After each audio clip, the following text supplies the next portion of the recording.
It was Mrs. Thursby, as much an institution as the church in which she served, who first drew Inspector Purbright's attention to the grave.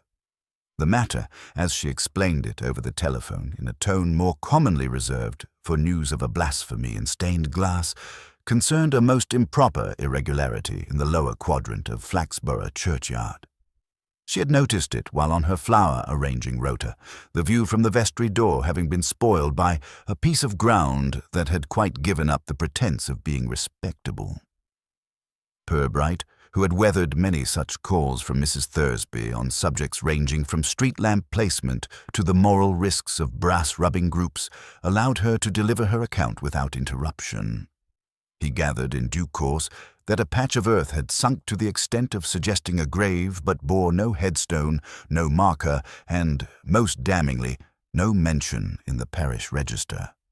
The vicar was, in Mrs. Thursby's estimation, not nearly alive to the scandal this might provoke, and Purbright inferred that she had already failed to extract the alarmed response she had hoped for. The inspector promised to look into it, which, given Mrs. Thursby's usual persistence, was the quickest route to ending the call. That afternoon he walked over to the churchyard in a fine drizzle which clung to his coat without soaking it, the kind of rain that could persist all day without justifying an umbrella. The air was scented with damp stone and the faintest tang of moss. The unkempt corner lay behind a row of ancient yews, their trunks bulbous and fissured like the ankles of elderly magistrates. The ground in question was unmistakable, a long oval of subsided turf, the soil darker than its surroundings and streaked with recent disturbance. At its foot lay a bouquet of supermarket carnations, pink turned to brown at the petal edges, still in their crinkled plastic sleeve. Whoever had left them had done so without ceremony, or, judging by the lack of a card, without a wish to be identified. Purbright stood for a while, hands clasped behind his back, considering the scene. A few feet away, a slate headstone commemorated one Amos Blenkinsop, a faithful husband and a keen bowler.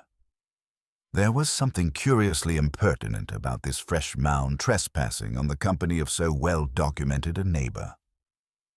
The vicar emerged presently from the porch, his cassock hem brushing the damp flagstones.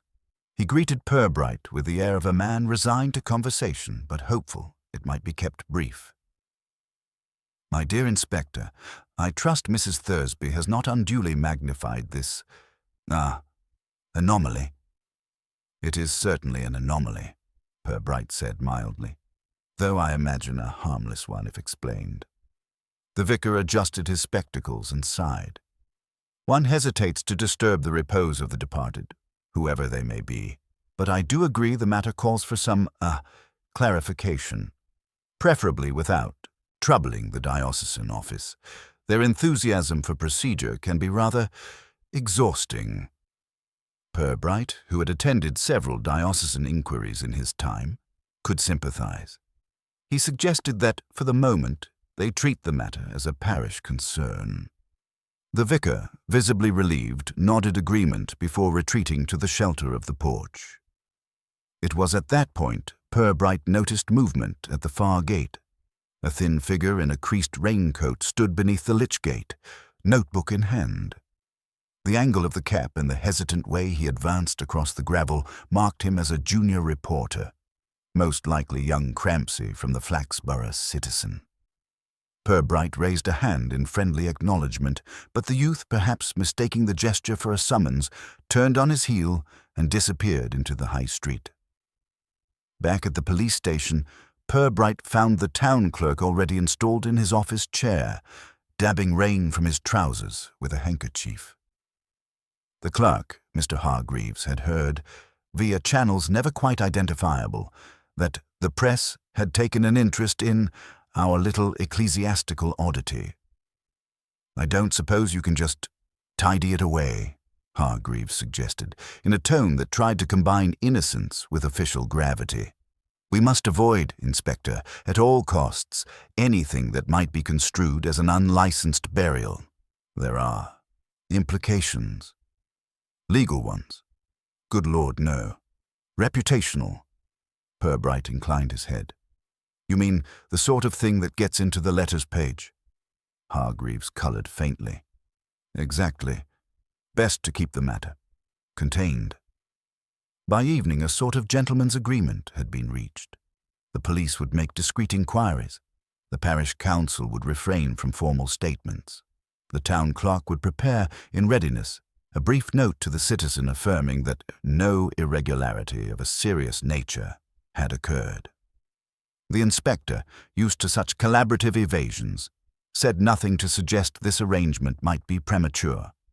But as he left the station and crossed the square in the falling mist, he reflected on the difficulty of containing a curiosity once it had taken root in the town. Flaxborough's gossip was a persistent vine, creeping into every untended corner. The next morning he returned to the churchyard, hoping to catch it unobserved. The drizzle had thickened into a steady fall, speckling the surface of the carnations until they looked as though they had been left out overnight at a fair. No fresh footprints were visible on the sodden path, though a faint indentation in the grass near the grave suggested someone had knelt there recently. From beyond the wall came the muffled rhythm of a milk float, the chink of bottles startling the rooks in the yews.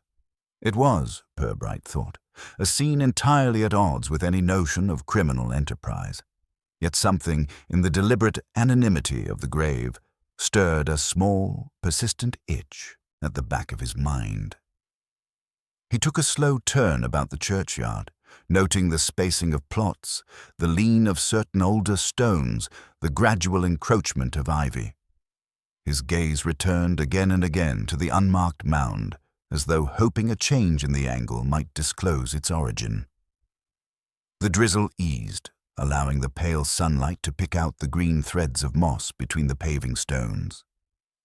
Purbright brushed a bead of rain from his hat brim and, after one last glance at the grave, made his way to the gate. From the corner of his eye, he caught a flicker of movement, the narrow silhouette of young Crampsey again, just visible at the end of the lane. This time the lad did not retreat, but stood very still, notebook ready. Their eyes met briefly across the damp air. Crampsey, with a faint nod, raised his pencil, then turned away toward the high street. It was a small thing, easily dismissed. But as Purbright walked back to the station, he found himself wondering not about the grave, but about the bouquet. Why carnations, of all flowers, and why, given their freshness was already gone, no one had thought to replace them. The reading room smelt faintly of floor polish and unambitious tea. One could not have said that it was cold exactly. Rather, the warmth that normally steady radiators might have bestowed seemed to hover outside the door, deliberating whether the business within was worth the trouble. A portrait of a previous chairman, tight-lipped, omniscient, and nearly vertical, glowered from above the mantel. Beneath, a paraffin heater contributed a soft breath of fumes and a sentiment of industry. Inspector Purbright arrived a minute or two before the hour, and, as a courtesy to the institution, loitered near the notice board. There, beside an appeal for hymn books of moderate modernity, was the agenda. 7 items, described with the restrained optimism of forms that anticipate both completion and irrelevance. Item 4, to address certain anomalies in the churchyard registry, had been typed with unusual boldness, as though the typist, at that point, had pressed extra firmly in the cause of clarity. Chairman Blodgson, robust in his blazer and the consciousness of a chairmanship frequently renewed, called proceedings to order by tapping, not a gavel, but a pencil on a ceramic sugar bowl. He was a man of brisk syllables. One felt he might, if pressed, be able to finish other people's sentences in a manner they would later agree had been an improvement. "Colleagues," he began, surveying the line of chairs with a satisfaction entirely unrelated to the persons who occupied them, "we meet to address routine parish business and, incidentally, misunderstandings which have been, circulating. I trust we shall do so in the spirit of constructive continuity." "Yes," murmured Mrs. Thursby from the end of the table. Her hat which resembled an enthusiastic choreography of blackberries, nodded to underscore constructive continuity. Sensible continuity, Mr. Chairman, not the other kind. Miss Pargeter, the council clerk, sat at a small desk to one side, her fingers resting upon a typewriter that had reached middle age in an age when machines still enjoyed it. She was a being composed largely of neatness. The margins of her mind appeared to be ruled. Purbright, who had observed her in other contexts, had formed the view that she treated punctuation as a branch of ethics. The minutes of the last meeting were read. They included, amongst their triumphant procession of lilies for Harvest Festival, the purchase of a mop and the transfer of a modest surplus from the fête fin, a gentle proposal concerning the varnishing of the hymn board. There was briefly a difference of opinion as to whether the board had ever been varnished previously. Mrs. Cribbins thought, perhaps in the war, but the minutes were, in the end, approved with a resignation that might have attached equally to the vocations of those present. Item 2, correspondence, introduced a letter from a lady resident complaining of a murmurous noise from the church clock which, she said, tended to anticipate her need for sleep by exactly 6 minutes. The letter, having been read in full, was resolved by a motion assuring the correspondent of the council's sympathy while committing it to nothing practical. Item 3 suffered a passing accident in the form of the treasurer's report, which had mislaid its summary line. This was thought to be a sign of the times. The treasurer, a man whose chief ambition, it seemed, was invisibility, agreed that 4 shillings and 6pence in petty cash was within the customary parameters of liquidity.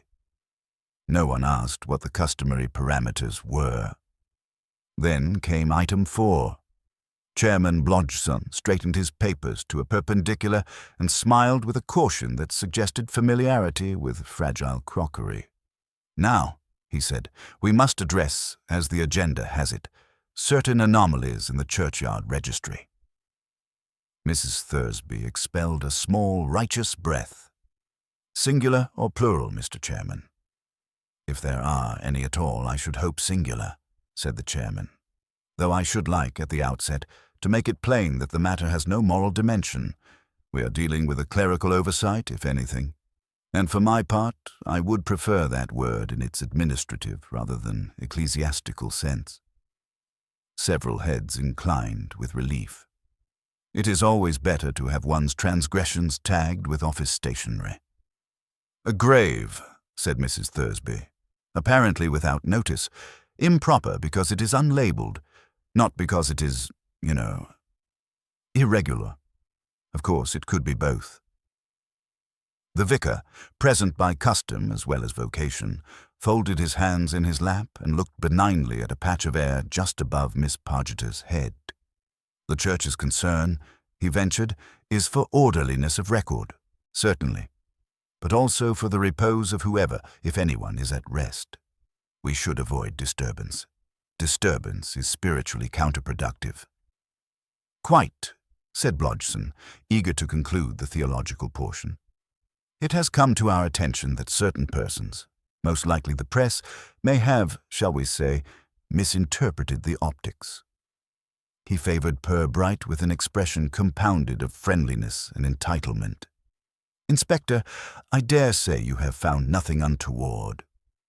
Purbright, who had a talent for saying less than he knew, without appearing to be mean with information, replied that he had found an unmarked grave and a bouquet of the less ceremonious sort. "Carnations," supplied Mrs. Thursby, with the disapproval of one who would have chosen lilies solely for their aptitude to proclaim a message. "Quite," said Blodgson again. The word served him as a blotter serves wet ink. "We must ensure that the citizen is discouraged from exaggeration. Their junior, what's-his-name, has been seen lurking by the lich gate with a notebook. The boy is ambitious. Ambition, at his age, is regrettable." "At any age," observed Mrs. Cribbins, not entirely under her breath. Miss Pargeter, who had been typing in brief intervals as speech congealed into sentences worthy of record, now paused and leaned slightly towards Purbright. Her voice, when she spoke, was pitched so that the air between them alone might register it. A burial without paperwork, she said, could only have been sanctioned informally. And not by me, sir. He acknowledged the confidence with a small inclination. Up to that point, they had spoken only in the language of institutions. This was the first noun to carry personal weight. Quite so, he murmured. Is there any precedent? If there were, said Miss Pargeter with the calm certainty of ruled margins, it would be properly filed. The undertaker, Mr. Wellbeloved, had been expected but was absent. His chair waited with an air of complicated apology. A brief discussion as to whether he had sent his regrets turned up nothing more authoritative than an impression, strong in Mrs. Cribbins's recollection, that he had been seen passing the ironmonger's at 9:10 with an umbrella. It was conceded he might be attending to professional duties that were both legitimate and inconveniently timed. Let it be noted, said the chairman as Miss Pargeter's keys resumed their dry percussion, that in the judgment of the council no question of impropriety arises. We proceed on the assumption of a minor discrepancy in the registry to be corrected in due course. By whom? Asked Mrs. Thursby, not because she expected an answer, but because she liked them to be felt. By those who keep it, said the vicar, which was either generous or evasive, and, in either case, comfortable. Purbright permitted himself a survey of the room. At the far end, a display cabinet contained 3 copies of the Parish Chronicle bound in red buckram. They had been spared the indignity of being read by a respectful layer of dust. The glass reflected, with stealthy clarity, the faces at the table, their anxieties contained by their forms like milk in politely shaken bottles. The optics might yet be unfortunate, ventured the treasurer, who rarely spoke, but, when he did, could be trusted to summon catastrophe. If the citizen prints something that suggests we have been, indulgent, people mistake indulgence for laxity.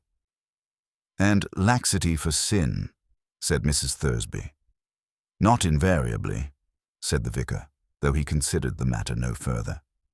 At this point it was agreed that a statement, carefully worded and entirely true while admitting nothing, should be prepared for the citizen in case of need. Miss Pargeter's task would be to compose the text and then progressively abridge it until all danger of it being understood had been eliminated. Shall we take the remaining items as read? Suggested the chairman, with the air of a man offering mercy to a roomful of beaten litigants. No one opposed. The cleaning rota was initialed, the hymn board reduced to the discretion of the church wardens, and permission granted, after a hesitating debate on taste, for ivy to be discouraged from clasping the south wall. At the close, chairs sighed back from the table. Papers were gathered with the virtue one shows in setting things aside. Mrs. Thursby deployed her smile, which was deployed when she felt she had been useful. "Inspector," she said, catching him by the lapel as a matter of habit rather than urgency, "I have the vaguest recollection of a woman seen near that corner some weeks ago. Middle height, medium build, sensible shoes. One notices such things when other people do not." "Indeed," he said, "sensible shoes have a way of getting somewhere." "Quite," she returned, satisfied. Purbright waited while the room emptied through the narrow doorway, in which the chairman, owing to his sense of ceremony, briefly wedged. The vicar murmured that any additional inquiries should be entirely frugal of publicity.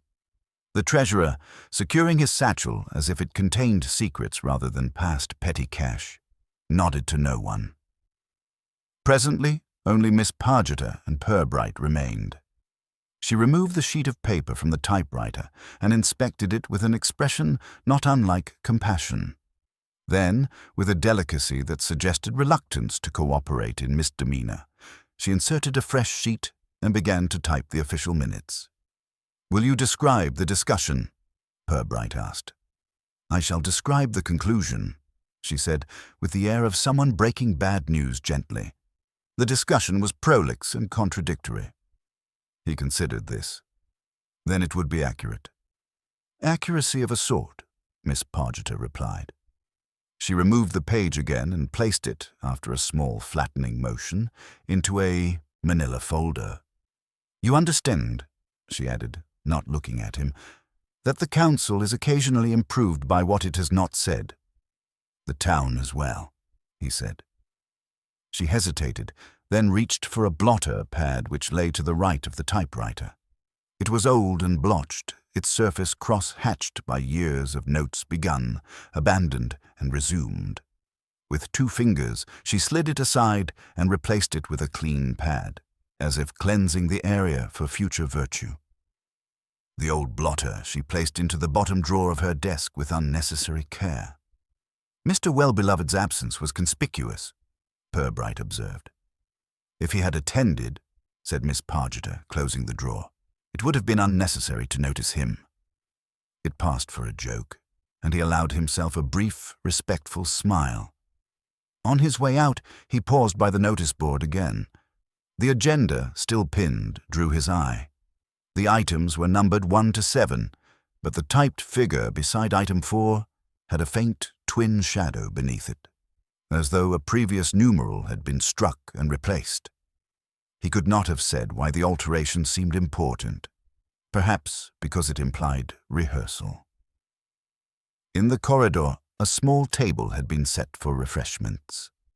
A brown teapot, chiseled by long practice into a shape resembling efficiency, sat beside cups of thin porcelain in which tea could be experienced almost musically. A plate of biscuits, square and adhesive, completed the vista.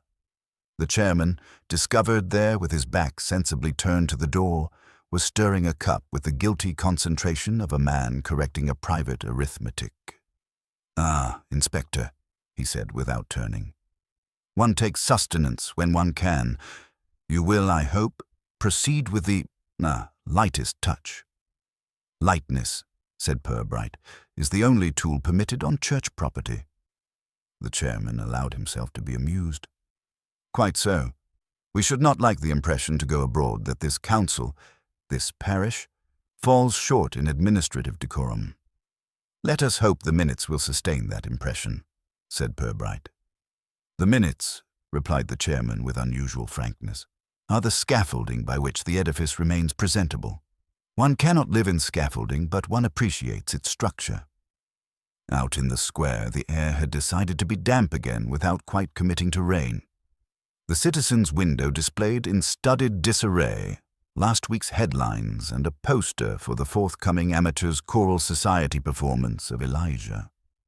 Purbright walked past without slowing. He had no intention of supplying the citizen with anything other than silence. At the station he sat for a few minutes with his notebook open, filling in the names of those present, their positions, and the phrases they had preferred. He wrote down "no moral dimension" and drew a line beneath it. Then he wrote, lower on the page, "Undertaker absent," and next to it, "Miss Pargeter, informal sanction impossible. Not by me." The italics were private. He closed the notebook and, after a moment, opened it again. Something had pressed upon him since the meeting. Not a thought, precisely, but the outline of one. He took from his drawer a soft pencil and, recalling the old blotter Miss Pargeter had replaced, found himself smiling at his own officiousness. The drawer in question belonged in a building that was not his responsibility. He had, therefore, no business considering it. Nonetheless, that evening, on the pretext of returning a borrowed hymn book, the inspector had been known to admire the typography of "O for 1,000 tongues to sing." He revisited the reading room. It was unlit, the last daylight lodged amongst the glass-fronted cabinets like dust. He stood a moment, listening to the settling creak of wood. Then he crossed to Miss Pargeter's desk. The bottom drawer slid out with the reluctant sibilance that old drawers reserve for those who are not their owners. The blotter lay within, respectable in its retirement. He brought it to the desk, opened his notebook, and very lightly shaded the pencil across the blotter's surface. The soft graphite crept into the valleys where a typewriter's metal had pressed and words had bruised the paper. Not complete words, never anything so obliging, but shapes halves of letters. The skeletal remains of administration. Enough emerged to build an outline. A number, altered. A phrase, to address certain, and then a concavity where the rest had been. Lower down, a name, not complete. The beginning of it might have been Will, or Well. All the same, the letters pressed with the determination of someone who had not wished them to be ambiguous. Purbright looked at the half-formed word for a time, aware that it could be either of two things. The undertaker's name, abbreviated by familiarity, or the beginning of a place, a lane, a locality to which the council had decided not to admit acquaintance. He had, he realized, a choice. He could assume that the absence of both Mr. Wellbeloved and any mention of a grave in the official minutes was a coincidence, or he could decide that coincidence, like ivy, grows best where no one is inclined to prune it. He closed the drawer, returned the room to its appearance of rectitude, and went out by the side door so as not to detain the caretaker, who disliked questions after dark. On the pavement, the evening unrolled a quiet, unquestioning mist. Purbright paused under the lamps and looked back at the reading-room window. Behind the pale curtains, the portrait of the ex-chairman stared at his own reflection and found nothing in it to disapprove. The inspector walked on, and in his pocket the pencil warmed with his hand. He carried with him not a conclusion, which would have been vulgar, but the agreeable inconvenience of an unfinished word. Mr. Wellbeloved received Inspector Purbright with that particular warmth reserved for clergy, magistrates, and death, respectful, faintly proprietary, and arranged at the temperature of a chapel aisle in March.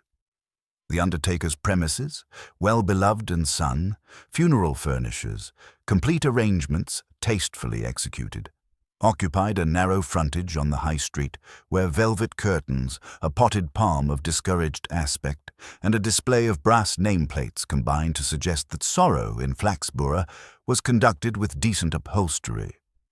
"Inspector," said Mr. Wellbeloved, inclining from the waist like a man measuring the depth of an empty grave, "what can we accomplish for you, though I trust your business is not of an urgent family nature?" "Professional," said Purbright, "and not, I hope, urgent." "Well then." The undertaker's hand, long-fingered and chastened by polish, indicated a chair whose brocade contrived to be both scratchy and consoling. "May one offer a cordial? Our current stock is peppermint." He produced a tin and shook a single lozenge into his palm with the ceremony of a communion wafer. "I find a small sweetness composes the nerves." Purbright set the sweet on the blotter, where it emitted the odor of regulated sincerity. From beyond the partition, the sort of wall that a cough could pierce without quite achieving scandal, came a floral dampness, the smell of lilies convinced of their inevitability. "There has been," he said, "some talk of an unrecorded grave in the churchyard." Mr. Wellbeloved folded himself into the opposite chair, his features assuming an expression of professional sorrow hardly distinguishable from composure. "Talk," he repeated, as though tasting the word for contraband. "Talk is an inevitable misfortune of small towns, Inspector, like the wind in organ pipes. You will have heard it." "I have heard of an anomaly," said Mr. Wellbeloved, selecting a term from the drawer marked neutral. "But of course no burial, clandestine or otherwise, has been undertaken without my knowledge." He lifted a palm. "Naturally." "Naturally," said Purbright. A pause was observed for the benefit of good manners. The undertaker, with his gaze attentively lowered to the blotter, resumed in a tone of hypothetical benevolence. "It is conceivable, speaking, you understand, only in generalities, that families disinclined to distress the parish with administrative detail might make private arrangements, a domestic interment, as it were. It is a very old habit among respectable people to spare their neighbors unnecessary knowledge." "Respectable people," said Purbright, "are a parish's chief expense." Mr. Wellbeloved smiled. "Indeed, but I assure you such domesticities would be without my instrumentality. We conform scrupulously to the order that has kept Flaxborough tidy for 193 years, or, if you prefer, since my grandfather began keeping receipts. Purbright looked past him to the counter. A ledger lay open there under a dusty glass paperweight resembling a petrified tear. The book's paper, a shaded cream, held entries in a fine, trained hand. Even at a distance, one could see that, recently, the hand had grown more general than exact. Client, private party. Casket, standard oak, discreet lining. Carriage as arranged. The older pages were richer in particularities.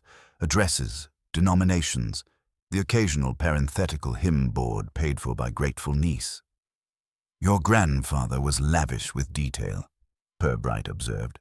The present script has a modern discretion. Mr. Well-Beloved turned in his chair as if surprised to discover the ledger's existence. The fashions, Inspector. Some families have become, what shall I say, protective of their names. We are considerate. The blankness is considerate, said Purbright. It allows one to imagine the best. The undertaker inclined, and forbids one to write the worst. You will know how hard that discipline is to maintain among the editorial staff of the Citizen. We are partners in restraint, said Purbright. I wonder whether, in the exercise of it, your firm has encountered any discreet removals. The undertaker's eyebrows, thin arches trained to shelter propriety, lifted a fraction. Removals, he said, choosing the word as one might choose a glass of water in a dry sermon. My father's cousin, who had the misfortune to practice in an era when graveyards were treated like cupboards. Yes, he occasionally encountered, at a metropolitan level, certain transfers. The object in those days was to make room for the virtuous living. Mercifully obsolete, Inspector. Not our style, and, if I may say so, uncivil to the dead. Quite, said Purbright. And here? Nothing of the kind. Here, replied Mr. Well-Beloved, with a small sweep of his hand that took in the town's morals and his own carpet. We mislay, occasionally, information. Never persons. The deceased do not wander far when entrusted to us. We are, in effect, the last reliable address. He rose with an apologetic rustle of black cloth and went to the counter. Since we are speaking of addresses, perhaps we might, purely to satisfy your admirable thoroughness, look together at last quarter's index. He lifted the ledger, coughed delicately when the dust of its spine responded, and laid it before the inspector like a devotional text. The pages, as Purbright turned them, exhaled faint perfume and the moral weight of receipts. Many entries named the parish. A few bore the notation, cremated, Lincoln. Several had been struck by the brass-edged ruler and summarized, arrangements private. It was the sort of privacy that looks official because it has been tidily written. You favor exact sums, said Purbright. £18.12, 31 and 6, and sometimes, he tapped a column, donation received via committee. A common kindness, said Mr. Well-Beloved. Our Committee for Civic Presentation occasionally subsidizes dignities. They have an eye for propriety, Inspector, and an intolerance of pauperism. No one in Flaxborough is allowed to be anything as untidy as indigent. They are therefore charitable, said Purbright, at arm's length. We prefer elegance, said Mr. Well-Beloved, and arm's lengths are hygienic. Purbright's finger, moving down a recent page, paused at 3 consecutive lines in the same careful hand. Client, private party, repose arranged, quietly, fee remitted. The date fell a fortnight before the carnations began their decline in the churchyard. Remitted, he said. Mr. Well-Beloved examined the entry with an expression of polite surprise, as though misprints in his scripture were rare but not blasphemous. Occasionally one forgets to charge, he said. It happens even in commerce. Forgetfulness is a courageous business model, said Purbright. They looked together at the elisions. In the silence, a clock advanced its minute hand with the discretion of a tight-lipped usher. Somewhere behind the partition, water thudded in a tap and ceased, having remembered itself. "I understand," said Purbright, "that you are not at the council yesterday." "I am seldom at councils," said Mr. Well-Beloved, "except the last judgment at which I hope to be represented by counsel." His laugh was framed for respectability and duly hung. "Yesterday, alas, I was attending to a family who expected their grief to be both brief and memorable." "Memorable grief is hard to forget," said Purbright. "Harder still to pay for, unless one is helped," returned the undertaker, with a glance so fleeting at the page of remitted that he could claim, if challenged, to have admired the paper, not the words. "I am, you see, pastoral in my way." "Your chairmanship of the church wardens suggests the same," said Purbright. "A minor office, one polishes candlesticks and discourages enthusiasms." Mr. Well-Beloved's face softened into the benign fatigue of a man accustomed to hearing wheels turning beneath hymn tunes. "If there has been an untidy act in the churchyard, believe me, it was animated by tenderness, not impropriety." "And you would know." "By the mercy of long habit, Inspector, we know where tenderness has been," he said, and with a courtly motion closed the ledger, as if protecting it from weather that had wandered indoors. They returned to the chairs. Mr. Well-Beloved nudged the lozenge tin towards his visitor with paternal insistence. "Do let me furnish you with at least a sweet. It is a modest return for your unwavering neutrality." Purbright allowed himself to be furnished. The wrapper crackled with the small embarrassment of being watched. He put the lozenge in his pocket, a gesture of diplomacy, then stood. "I am grateful for your assurances," he said. "Assurances," replied Mr. Well-Beloved, rising courteously, "are the only goods we stock which never require adjustment." He accompanied Purbright to the door. "Flaxborough need not fear scandal. You may quote me." "I should rather not," said Purbright. "It is our custom in the police to leave the best lines to the clergy." The bell tinkled as the door opened. Outside, the shop opposite, the ladies' outfitter, whose window mannequins conveyed a purity more theoretical than textile, had drawn its blinds. The motion had been accomplished, apparently, during the reading of the ledger. If one was seeking a study in local priorities, one might have found it in the swiftness with which windows turned away from inquiry. Purbright stepped into the High Street's cool, disinterested light. The undertaker remained a moment in the doorway, his outline black against the softness of draped velvet, then withdrew as though he had always been absent.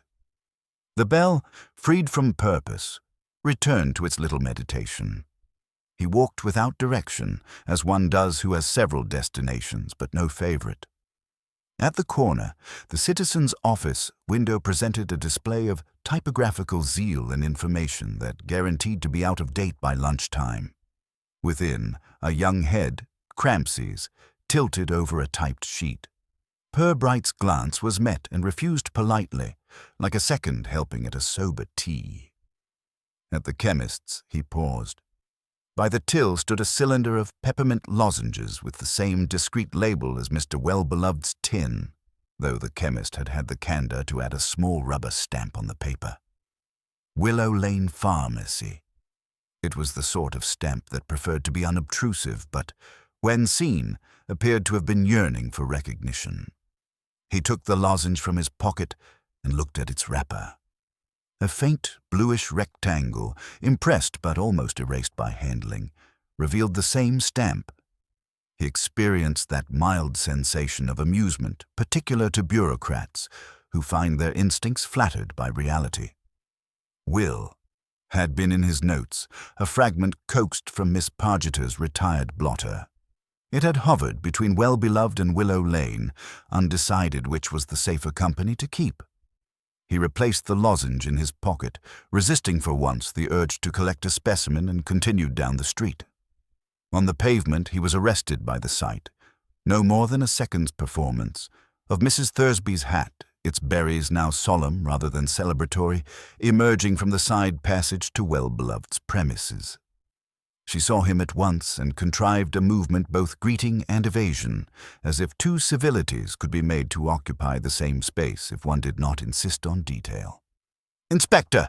she called, with an air of having been surprised in nothing more compromising than air. "One cannot be too careful about floral budgets." "Quite," he said. "Budgets require diplomacy." She looked past him, to the outfitter's newly conscientious blinds. "In Flaxborough," she observed, "diplomacy is the only growth industry." They parted. He went back unhurriedly to the station, and there entered in his notebook a small addition, Peppermints, Willow Lane stamp. Beneath, after a moment's thought, he wrote, "Remitted fee, committee benevolence," and lower, blinds drawn. He saw no need to specify which window. In towns like Flaxborough, windows acquit themselves of curiosity with a speed that does not require witnesses. From his desk he could see the square, where a bus expressed its dissatisfaction with progress by coughing smoke at those who had shown faith in schedules. The vicar crossed from the post office with the contented gait of a man who has posted a letter of apology to no one in particular. Purbright watched him go and thought of candlesticks that had been polished against thought. He unwrapped the lozenge and, in a spirit of compromise, let it dissolve. Peppermint is the taste of institutions when they decide to be kind. When it was gone, he found that it had left not clarity, but a note, thin, minty, suggestive, of something contiguous with propriety and yet outside it. He turned again to the page from the morning's ledger in his memory. The figure beside fee stood like a courteous 0. The hand that had written remitted had pressed a little harder than was necessary, leaving an impressed echo on the paper beneath. One could, if one had leisure and access, shade that echo and read the shape of a word not meant for daylight. The inspector closed the notebook and reached for his hat. It was not an hour for visits. He had learned that questions prosper best when they are watered moderately and left alone by night. But he stood a moment longer, as people do when a picture has rearranged itself. In the undertaker's shop, the ledger had recorded a generosity with no donor. The blinds opposite had kept a promise made to no one. Between them, a rapper, so small a thing, had announced, without quite confessing, a rendezvous on a lane whose name had begun conveniently with Will. Purbright did not conclude. He merely allowed a thread, almost invisible and not yet tied to anything, to slacken across his thoughts. It would, he guessed, tighten of its own accord when someone chose to pull from the other end. The Flaxborough citizen, arriving at the station as regularly as weather, came that week secured with string tied by someone who believed knots should teach lessons.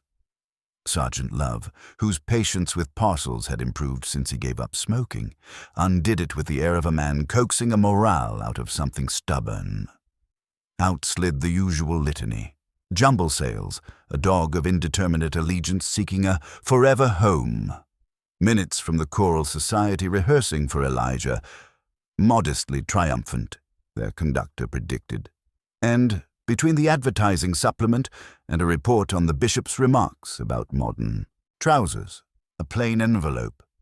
It was of decent paper, not expensive, but the sort bought by people who still remember that envelopes may be judged.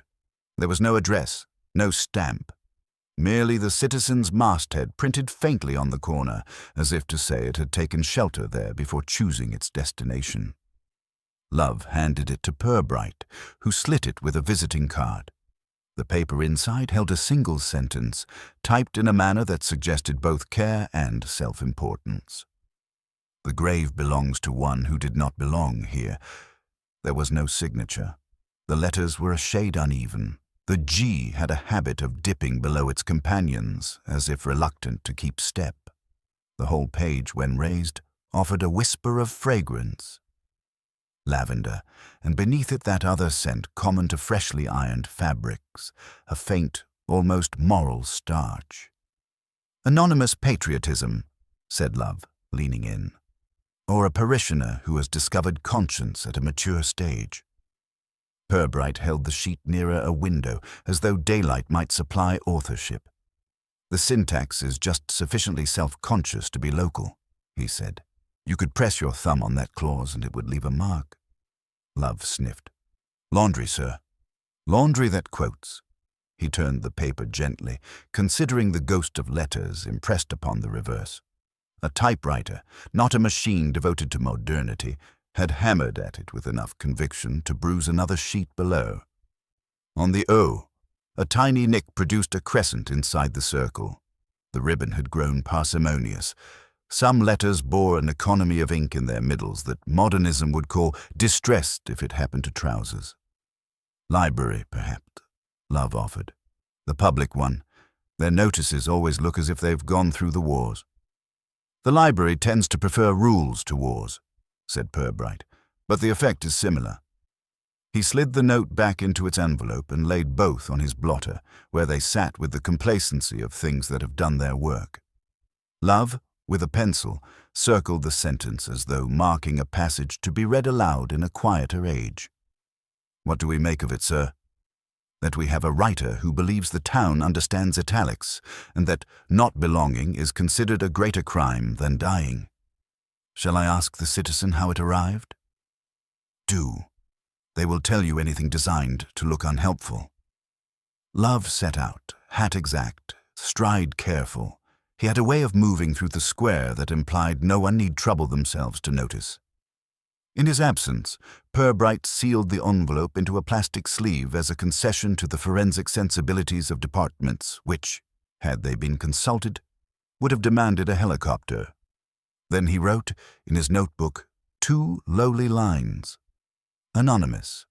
Lavender, starch. G descends. He added, beneath. Library machine likely.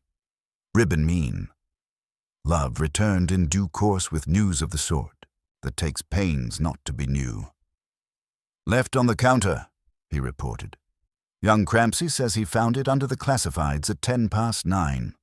No envelope when he locked up last night. The editor suggests the Almighty let himself in. The Almighty, said Purbright, is more apt to leave than to let himself in. He slipped the sleeve into his case. We will adopt a secular approach and ask at the public library. The library, at the end of a short walk that refused to admit purpose, occupied a building that had once been certain of the elite destiny of municipal reading. Its doors were heavy enough to rebuke casual callers. Inside, the air bore a reassuring mix of dust and arrangement, with that peculiar silence maintained in places where people approve of being quiet in public. Mrs. Mounce, librarian by temperament and contract, presided from a central desk that resembled a pulpit blessed with drawers. She had chosen a cardigan which, while unassuming, enjoyed the rigid honesty of good knitting. Her hair sat like a tidy sentence. Inspector, she said, with the neutrality of one who has seen policemen consult atlases as well as alibis. Something we may supply. We have a new pamphlet on compost that has been of great comfort to several widowers. Another time, perhaps, said Purbright. I'm in search of a typewriter. Mrs. Mounce's eyes, in which patience and policy cohabited, did something quick that could not, in law, be called a flicker. We have one, she admitted, for the use of the public, under supervision. Of course, she indicated, with a hand that preferred to point at concepts, a side table near the window. There sat a sturdy machine of indeterminate brand, wrapped in a canvas cover that had been mended with the conscientiousness of a thrifty aunt. A notice atop it read, "Please limit your typing to 20 minutes. Think before you strike." No personal polemics. Purbright lifted the cover. The machine regarded him with an expression common to typewriters and certain civil servants, readiness to serve, coupled with a warning against intimacy. He rolled in a scrap of paper from the tray and depressed the keys in sequence. On the page, a familiar limping G made its appearance, dropping one line lower than its betters. The O bore, in its round throat, a nick where the type had been bruised. The ink ribbon, when coaxed to stain, obliged reluctantly, a middle-aged economy. "Your machine," said Purbright, "has a character." "It has several," said Mrs. Mounds. "None of them, regrettably, literary." "Has it had many admirers recently?" "Only those who insist on typing letters to editors, and young men who discover that crisp sentences may excuse shabby shoes. I discourage both classes." "Do you keep a record of users?" "I keep nothing that would discourage the timid from using the library," she replied, which had the advantage of sounding generous, and the substance of being uninformative. "If people wish to confess their opinions via my machine, I prefer not to have to remember who they are. It spares me the effort of disapproval." Purbright glanced at the waste paper basket beside the table. It was empty to the point of eloquence. "Very tidy," he observed. "Tidy," said Mrs. Mounds, "is the least one can be." At the desk, a borrower returned 3 novels whose plots had been designed to abuse the innocence of stationer's glue. Mrs. Mounds dealt with them without cruelty, stamping dates with a firm, rhythmic compassion. The stamping apparatus, 2 pads and a plunger, had the satisfaction of tools that can expect to be relevant again tomorrow. "The phrase, 'not belong,'" he said conversationally when the borrower had withdrawn. "People sometimes use it when they have discovered a conscience not unlike a visiting relative." "We prefer belongings to belong," Mrs. Mounds returned, producing a ledger as antidote to conversation. "People are more complicated." "I believe you," said Purbright. "For today, I shall content myself with the typewriter." "You are welcome to contentment," she said.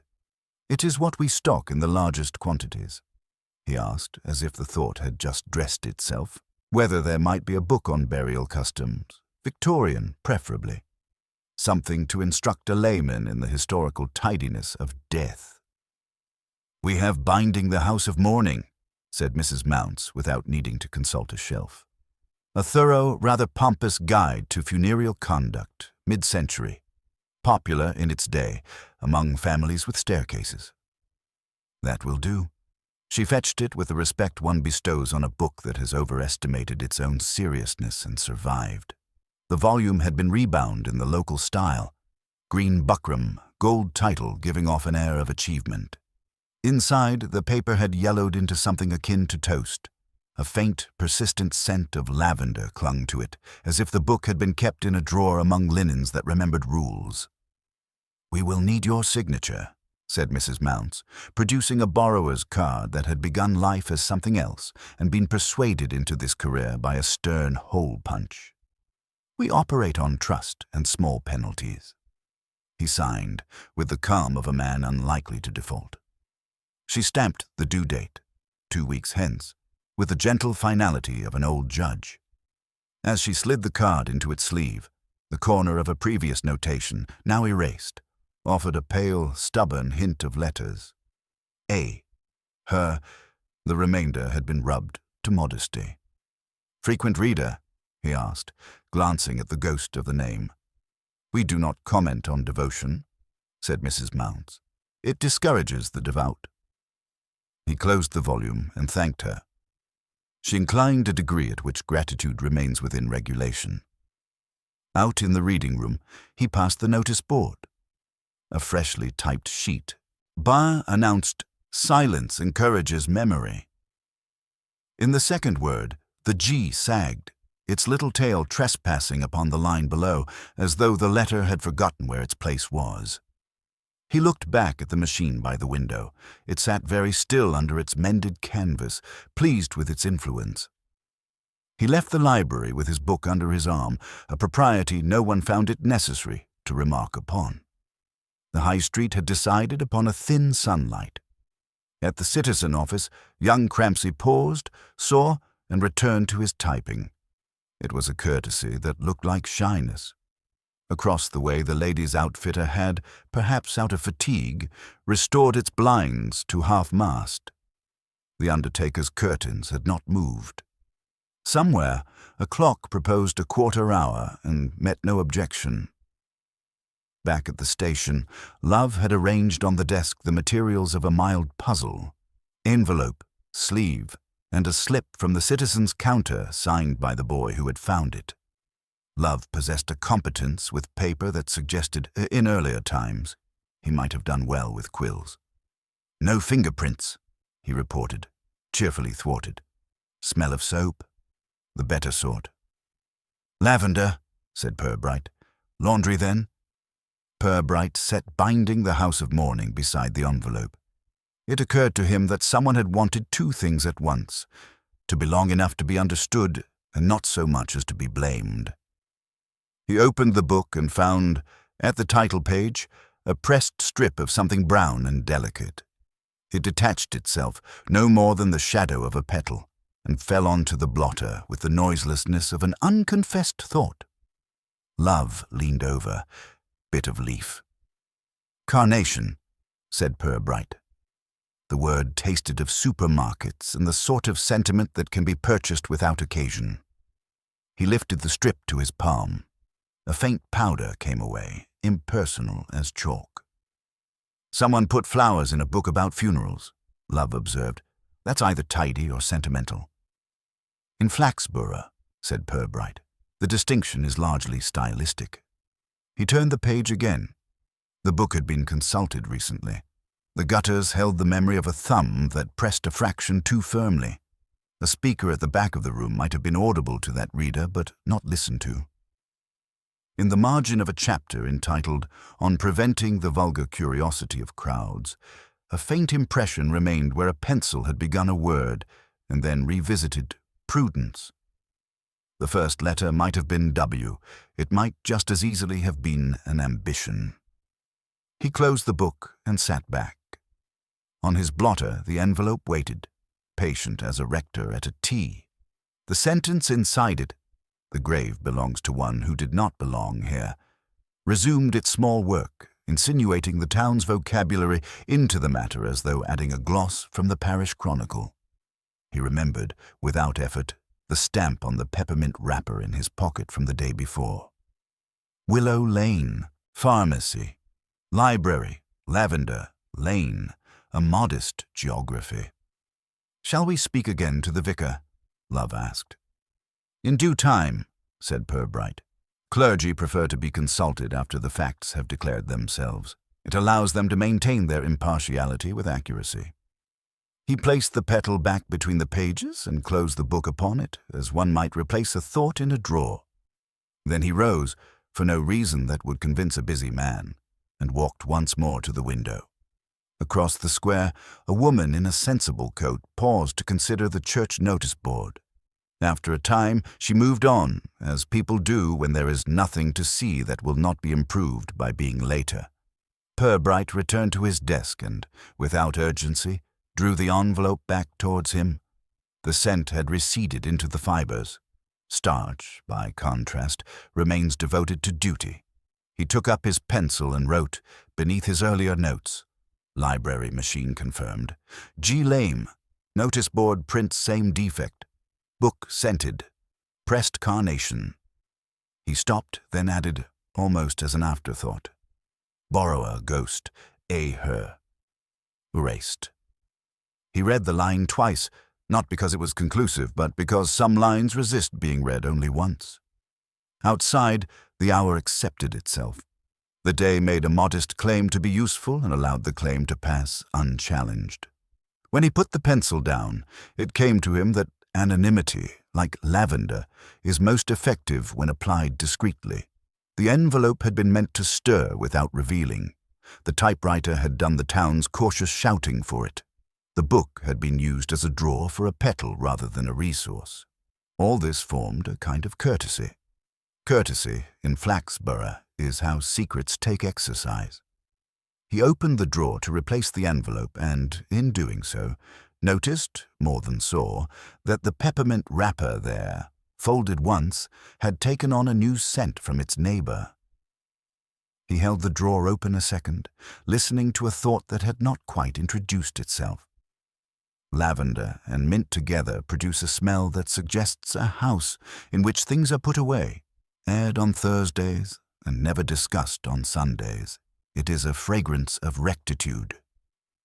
He let the drawer close and looked once more at the sentence on the paper, which had by now developed a life independent of its author. Did not belong here. He did not, just then, reach for a conclusion. He allowed the phrase to remain an invitation. Somewhere between the limp G and the erased borrower's name, between a public machine and a private petal, a path made itself known without insisting on being taken. The Committee for Civic Presentation met in a church hall that had not yet decided whether it was a place for celebration or penance. Chairs had been set in a horseshoe to discourage extremes of opinion, and the table in the middle presented an arrangement of sponge, Battenberg, and a plate of biscuits whose texture promised to test both teeth and resolve. A pot of tea stood in the form of an aunt who had given up explaining herself. Inspector Purbright, invited, or placed with quiet efficiency, had the impression that he had been drafted less as a guest than as decoration. He took a seat near the window, so his neutrality could be ventilated. The members arrived in the order their reputations preceded them. Mr. Blodgson, whose blazer had ironed most of the town, Mrs. Thursby, harvesting nods as she took off her gloves, Mrs. Cribbins, treasurer, with the suffering look peculiar to those who are custodians of accounts and consciences, two minor ladies whose names were identical in tone if not in letters, and, unobtrusively, Miss Pargeter, whose pen had been known to regularize the most errant of minutes. "Let us," said the chairman. Blodgson had seized the position with the neat inevitability of gravity. "Begin with a word about image. We are, I believe, its custodians." "Guardians," said Mrs. Thursby, the word released as if it had been waiting in her pocket. "Custodians dust, guardians preserve." "An elegant distinction," murmured Purbright, which cost nothing and encouraged proceedings. Cups were distributed. Tea performed its usual social correction, tempering zeal into reasonableness. The sponge cake, after a brief argument with a serrated knife, agreed to be slices. For a quarter of an hour, speech maintained that fluttering, well-bred altitude at which meaning is never allowed to land. The committee congratulated itself on the replanting of municipal tubs and the new sign outside the station reminding motorists that Flaxborough welcomed obedience. "Headstones," said Mr. Blodgson, when the table seemed momentarily fatigued by horticulture. "We ought to address headstones. They are narratives in stone. One reads there the parish's syntax." "Slightly old-fashioned syntax," said one of the minor ladies doubtfully. "Grammar improves with time," returned Mrs. Thursby. "Some histories are better left unwritten, or written in a hand illegible to strangers." Purbright said, "There is a middle course. One may record without advertising." "That," said Mrs. Cribbins with a small triumphed sigh, "is what we call presentation." "I've always thought," Blodgson continued, encouraged by agreement, "that a town may be judged by the confidence with which it inscribes its dead. Diffidence is unbecoming." "It is not diffidence," said Mrs. Thursby. "It is discretion. Our forebears used to rely upon it before manners were simplified." Purbright let the conversation circle with the conscientiousness of swallows. When it had achieved 4 or 5 neat loops, he set down his cup and asked, so mildly that the steam from his tea barely quivered, whether the carnations at the unmarked grave might be spoken of. He had supposed the matter common enough to bear a public airing. The air in the hall altered not in temperature, but in shape. It acquired, as air does in small rooms during larger silences, the density of fabric.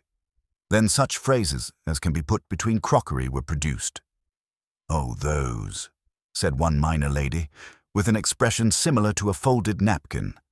"Not our usual florist." "Florists from away," said the other, as if hoping distance itself might be accepted as provenance. "Charitable gestures," offered Mrs. Cribbins, swallowing the end of her biscuit as if it were a word she had not meant to say aloud. "It is sometimes thought best to put something down quickly, to keep up appearances, until the proper arrangements are clarified." completed Mrs. Thursby. She shook a few grains of sugar into her tea as if punishing them. One must not assume. Assumptions are the vanguard of scandal. Mr. Blodgson, across whose face the struggle between curiosity and leadership played like weather on a lake, smiled into authority. "We shall not examine bouquets," he decreed, "nor their donors. We are not auditors of grief." Mrs. Cribbins, who had been nudging a receipt book closer to her handbag, recovered it openly and laid it on the table with the air of a conjurer prepared to demonstrate that nothing was up either sleeve. The cover, a mournful brown, was cracked where conscientious fingers had worried it. Purbright's glance fell upon it and then rose again with no more interest than would have been shown by a well-bred cat. "I was curious," he said, as a man might be about rainfall, "whether the committee has had any recent expenditure on flowers. There was some talk, I believe, of subsidy." Mrs. Cribbins's fingers, which had been inclined to tidy the edge of a page, retired with such promptness that their courtesy could not be doubted. "We occasionally relieve cases," she said, looking not at him but at the sponge. Quietly. "The town dislikes visible misfortune. It unsettles subscription lists." "Of course." "Headstones," said Blodgson with the nervous buoyancy of a man swimming toward a different topic, "require delicacy of inscription. There is an art in abbreviation. One cannot write everything. People forget that silence is a punctuation mark." Said Mrs. Thursby, "and sometimes the only sentence." Miss Pargeter sat half a pace back from the table, her presence adjusted to avoid drawing light. She was making, in a small notebook, those notations that do not constitute minutes but improve them. Beside her cup lay a teaspoon aligned with an attention that might have been zeal were it not so tidy. When Purbright's question returned to the matter of flowers, he was of the view that a subject worth evading deserved reintroduction. She lifted her head an angle that even a barometer would have called slight. "I wonder," he said, "if the florist from away issued a receipt." "I wonder," Mrs. Cribbins echoed, so promptly that her tone insisted upon spontaneity, "whether such a thing would be customary in a charitable context. It may, one doesn't like to be exact, be ungracious to itemize compassion." "Compassion improves," murmured Mrs. Thursby, "with cost." "Committee compassion," said Blodgson, "is above cost." "Accounts," said Mrs. Cribbins, with the air of a woman keeping company with righteousness, "are always kept in order. One cannot, and here I speak in the generality, be improper in pursuit of propriety." There followed a spell of tea. It is no insult to tea to say that it often stands in for argument. The Battenberg proved less ambitious than it looked. A minor lady, perhaps following a private directive, remarked that the churchyard robins had grown bolder this spring. Someone said that birds sensed goodness. Mrs. Thursby said that birds, like parishioners, sensed crumbs. The conversation made a pass at publicity. It was agreed that the Citizen would be supplied with no raw material. "We must get ahead of narrative," declared Blodgson, who had learned around the time of his second chairmanship that influence is a problem of timing. A paragraph no more in the church notes. The council reminds parishioners of the importance of proper record-keeping. There is no cause for comment. "I am sure," said Mrs. Thursby, "that will have the desired effect of making them wonder what has been concealed." "We conceal nothing," said Blodgson, irked in the way of men who fear the moral fragility of an enterprise best left undisturbed. "We present." Purbright looked interestedly out of the window. Across the road the undertaker's curtains were the exact colour of discretion. A pair of schoolboys halted beneath them, read the engraved cards as though they were an examination paper, and wandered off, having passed in their own minds. "I'm thinking," he said, returning his gaze to the table, "of the line between presenting and arranging. Whether there is one." "Of course there is," said Mrs. Cribbins too quickly. "We do not arrange." "Except flowers," said Mrs. Thursby. "Except," Mrs. Cribbins heard herself. coloured and recovered, except in the literal sense. Mr. Well-beloved has the spiritual. Mr. Well-beloved, said Blodgson with the reluctance of someone mentioning a respectable cousin whose name has been printed, is not on today's agenda. That, observed Purbright, is where much of our best local stability resides. They moved courteously to other business, bunting for the summer fair, whether Elijah might be encouraged to end on a note favourable to visitors, a proposal from a retired colonel for the acquisition of a historical cannon which, when inspected, had turned out to be an agricultural roller. Votes were taken. No one opposed anything. The tea exhausted itself. The plate of biscuits had been left conversationally with 3. Decency obliged them to remain. Members rose and performed the ritual of settling, chairs a degree closer to the wall than they had been found. Compliments were paid to the sponge, which was praised for not having tried to be more than cake. In the chaste bustle of departure, Purbright found himself beside Miss Pargeter. She had put away her notebook, but not withdrawn from competence. Her coat, dark serge, hopeful rather than new, hung over the back of a chair with the air of a garment that knew how to wait. "It is astonishing," he said, almost to the coat, "how well the parish arranges its quiet." "Silence requires housekeeping," she said. Her voice did not travel. It remained where it was, obliging listeners to behave. He felt the shift of paper in his palm before he registered her hand. She had slipped something there with the speed of someone who does not like her secrets to be caught looking. He did not glance down. She, obeying a law only she had written, moved away at once to thank a minor lady for the loan of a saucer that had not left the building. The hall thinned. The chairman, by some alchemy applied to his blazer, had enlarged to fill the doorway. He shook Purbright's hand with the warmth of a man used to sealing arrangements other people would keep. "You will understand," Blodgson said, confidentially public. "Our local need for calm." "I appreciate calm," said Purbright. "It shows where the ripples have been." Mrs. Thursby materialized to bestow a farewell whose dimensions implied a future audience. "Inspector, you will keep yourself informed. We rely upon you to do nothing precipitous." "I shall practice my restraint," he said, which pleased everyone who heard it. Outside, the afternoon performed an acceptable impression of spring. Children rehearsed the science of puddles. A van from the Willow Lane pharmacy hummed by with the serenity of a vehicle conveying absolution. Across at the Citizen, young Crampsey attempted to tame a headline, then abandoned it for an adverb. Purbright, unhurried, walked as far as the railings before looking at his hand. The scrap of paper lay folded once, not twice. Miss Pargeter, one sensed, did not encumber information. He opened it part way, prepared to be disappointed by a memorandum about tea-cloths. Instead he saw, in a practical, unseductive hand, an address on the edge of town, underlined twice. No appeal to drama, simply instruction. Willow Lane, Herne Cottage. He considered the underlines. One might have served. 2 suggested either urgency or that quality in Miss Pargeter which mistook emphasis for protection. He put the scrap away and turned toward the station, where a desk, a book about funerals, and a peppermint wrapper awaited their next modest development. At the corner he looked back. Through the hall's high windows, figures moved as if practicing a morality play in which no one intended to be the villain.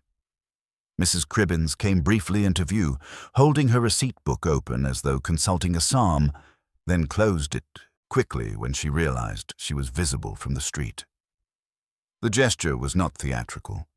Flaxborough never is, but it contained a neat amount of purpose. He walked on. There was no conclusion in his pocket, only an address underlined twice. Yet the underlining did what underlining always attempts and seldom accomplishes. It made the quiet louder. Willow Lane lay at the farther edge of town, where pavements declined to be conscientious and verges experimented with liberty.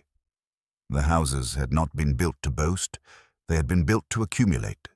Each semi-detached possessed what an estate agent might call a modest frontage and what the parish preferred to think of as privacy. Curtains, when not drawn, performed an attitude of readiness. Number 11 had selected the drawn option, despite an afternoon sun that took care to be harmless. Its small garden had entered into a loose agreement with dandelions. The path, set with those irregular slabs which suggest a mason who believes in character, led to a door painted a grey that might once have intended to be something else. Inspector Purbright, who knew the local scale of formality, knocked with a competence that reassured doors and did not alarm owners. The hall beyond carried the chill common to houses that consider warmth an indulgence to be earned. Presently, the door opened a fraction, and then, with a reluctant correctness, opened fully. The woman who greeted him might have been any age between patient and practical. She identified herself as Mrs. Hearn with the sort of economy that suggests no further additions were planned. Her cardigan was buttoned high. A brooch, shaped optimistically like a forget-me-not, occupied a position of authority below the collarbone. She looked at Purbright's warrant card and, for a moment, allowed her gaze to rest on it as one rests on a notice that is, unfortunately, binding. "Good afternoon," said Purbright. "I am told this is the address called Hearn Cottage." "It is," said Mrs. Hearn. "It is also a house. You had better come in." She moved aside with a margin of charity sufficient for one man and a modest conscience. The hall gave off that clean, sour odor particular to houses that do their duty by soap. Somewhere within, something had been starched recently, as if memories could be stiffened against the wear of handling. The parlor to which she led him had the air of a room kept ready for guests no longer expected. Furniture arranged its virtue around a small gas fire, which, unlit, expressed a neutrality toward human need. The curtains were drawn, but not offended by their burden. On a side table, a vase accommodated half a dozen carnations that had sacrificed freshness for principle. Their supermarket cellophane lay neatly folded beside them, suggesting a hope that even plastic, given discipline, might become respectable. "Mrs. Hearn," said Purbright, when they were seated opposite with a coffee table between them performing the role of impartial witness, "I should like to ask you a very small number of questions that you may consider unnecessary." "It would be unusual," she replied, "for the police to consider my comfort. We aim to surprise." She inclined, which cost neither of them a penny. "I understand," he continued, "that you placed flowers on a grave in the churchyard." "Not a grave," she corrected. "A place that has been behaving like one. I put flowers there for decency's sake. Decency cannot always depend upon the parish. And yet it is a parish's favorite word. That does not make it useful." Her eyes, which were polite by conviction, rested briefly on the carnations. People look at a patch of ground and think worse of it if it is empty. Flowers make it look as if someone has remembered. Then other people do not ask questions. Questions can be cruel even when they are tidy. "You have kept the receipt," said Purbright, as if admiring a virtue. He had noticed a narrow slip half concealed beneath the folded cellophane. "One does not throw away paper," she said. "Paper is evidence for both sides." He did not reach for it. He had found that receipts reveal themselves best when left alone in company. "May I ask," he said, "whether you know the occupant of that ground? I do not know that there is one, but you considered it prudent to behave as if there were." "Prudence," she said, "is a poor person's fortune." The pronoun embraced more people than the room contained. A cat put in an appearance at this point and, finding no conversation designed for it, departed for the next room with the disdain particular to animals who know they are a house's liveliest idea. Its passage displaced the edge of a curtain, permitting sunlight to find, briefly, the top of a stack of letters on a side table. The topmost envelope, its corners softened by handling, bore an address carefully written in a hand that trembled yet insisted, "Miss Alma Hearn." "Your daughter?" asked Purbright, without allowing his voice to do anything as obvious as interest. "No," said Mrs. Hearn. "A person who receives letters here." "And writes none?" "People who receive have less to answer for," she said, with the stark practicality of those who have been accused by tone rather than evidence. "The hand is determined," he observed. "It takes work to be that shaky." "I prefer not to comment on other people's infirmities," she said. He did not ask to examine the envelope. There is a way of looking at paper that is worse than opening it. It makes an object speak more loudly than it was intended to. He looked instead at the table as a whole. Beside the letters lay a library book, its green buckram suggesting municipal duty, binding the house of mourning. A ticket protruded from it with the promise of return. In the margin of the ticket's folded edge, a faint beginning of a name, her, had been erased with the conscientiousness of someone anxious to avoid posterity. "You read," he said. "I try," said Mrs. Hearn. "It is a habit that discourages other habits." "Excellent. Reading brings us all into better company." He lifted the book an inch, then set it down again with the care of a man returning a cup after having found nothing in it but a reflection. She watched, not accusingly, but in the way people watch when they intend no admission but do not wish to appear frightened. Her hands, folded in her lap, lay together like minutes. "You have lived here long, Mrs. Hearn?" "Long enough to know when people have begun to discuss me," she said. "The lane tells one before the town does. Lanes are quicker. They have fewer engagements." The corner of her mouth admitted that wit was not immoral. The cat reappeared and, for the sake of variety, knocked a small brown glass bottle with its nose until the bottle moved and ceased to be interesting. The label, when the bottle came to rest, turned outwards. Willow Lane Pharmacy. A faint violet stamp declared delivery. "I'm glad," said Purbright, "that the pharmacy still stamps its bottles. It gives a sense of place to medicine." "People lose their place," she said. "Medicine should at least know where it is." He allowed the silence to extend, like someone paying out a line in water. "May I ask," he said at length, "if Miss Alma Hearn is at home?" "She is not," said Mrs. Hearn. "She is not often." "Then these letters will await her." "They will," she said. "People can be expected when they have written ahead."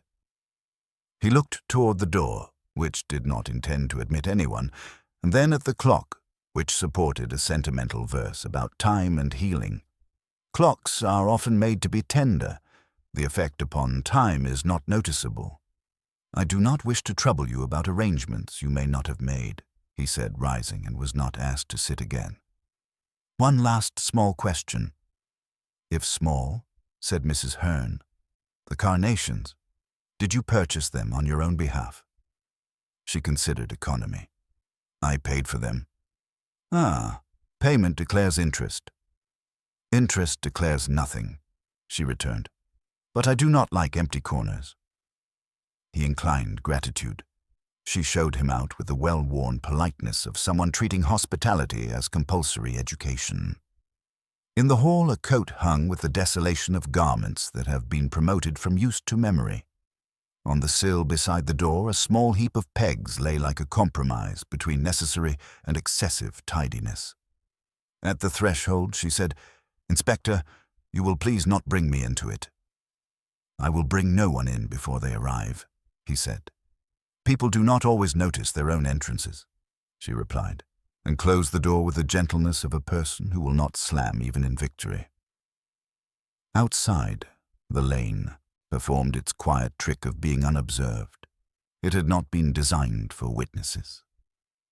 Nevertheless, as Purbright walked away, he saw, without moving his head, the fraction that would have given the game away, a twitch in the net curtain at number 12 across the road.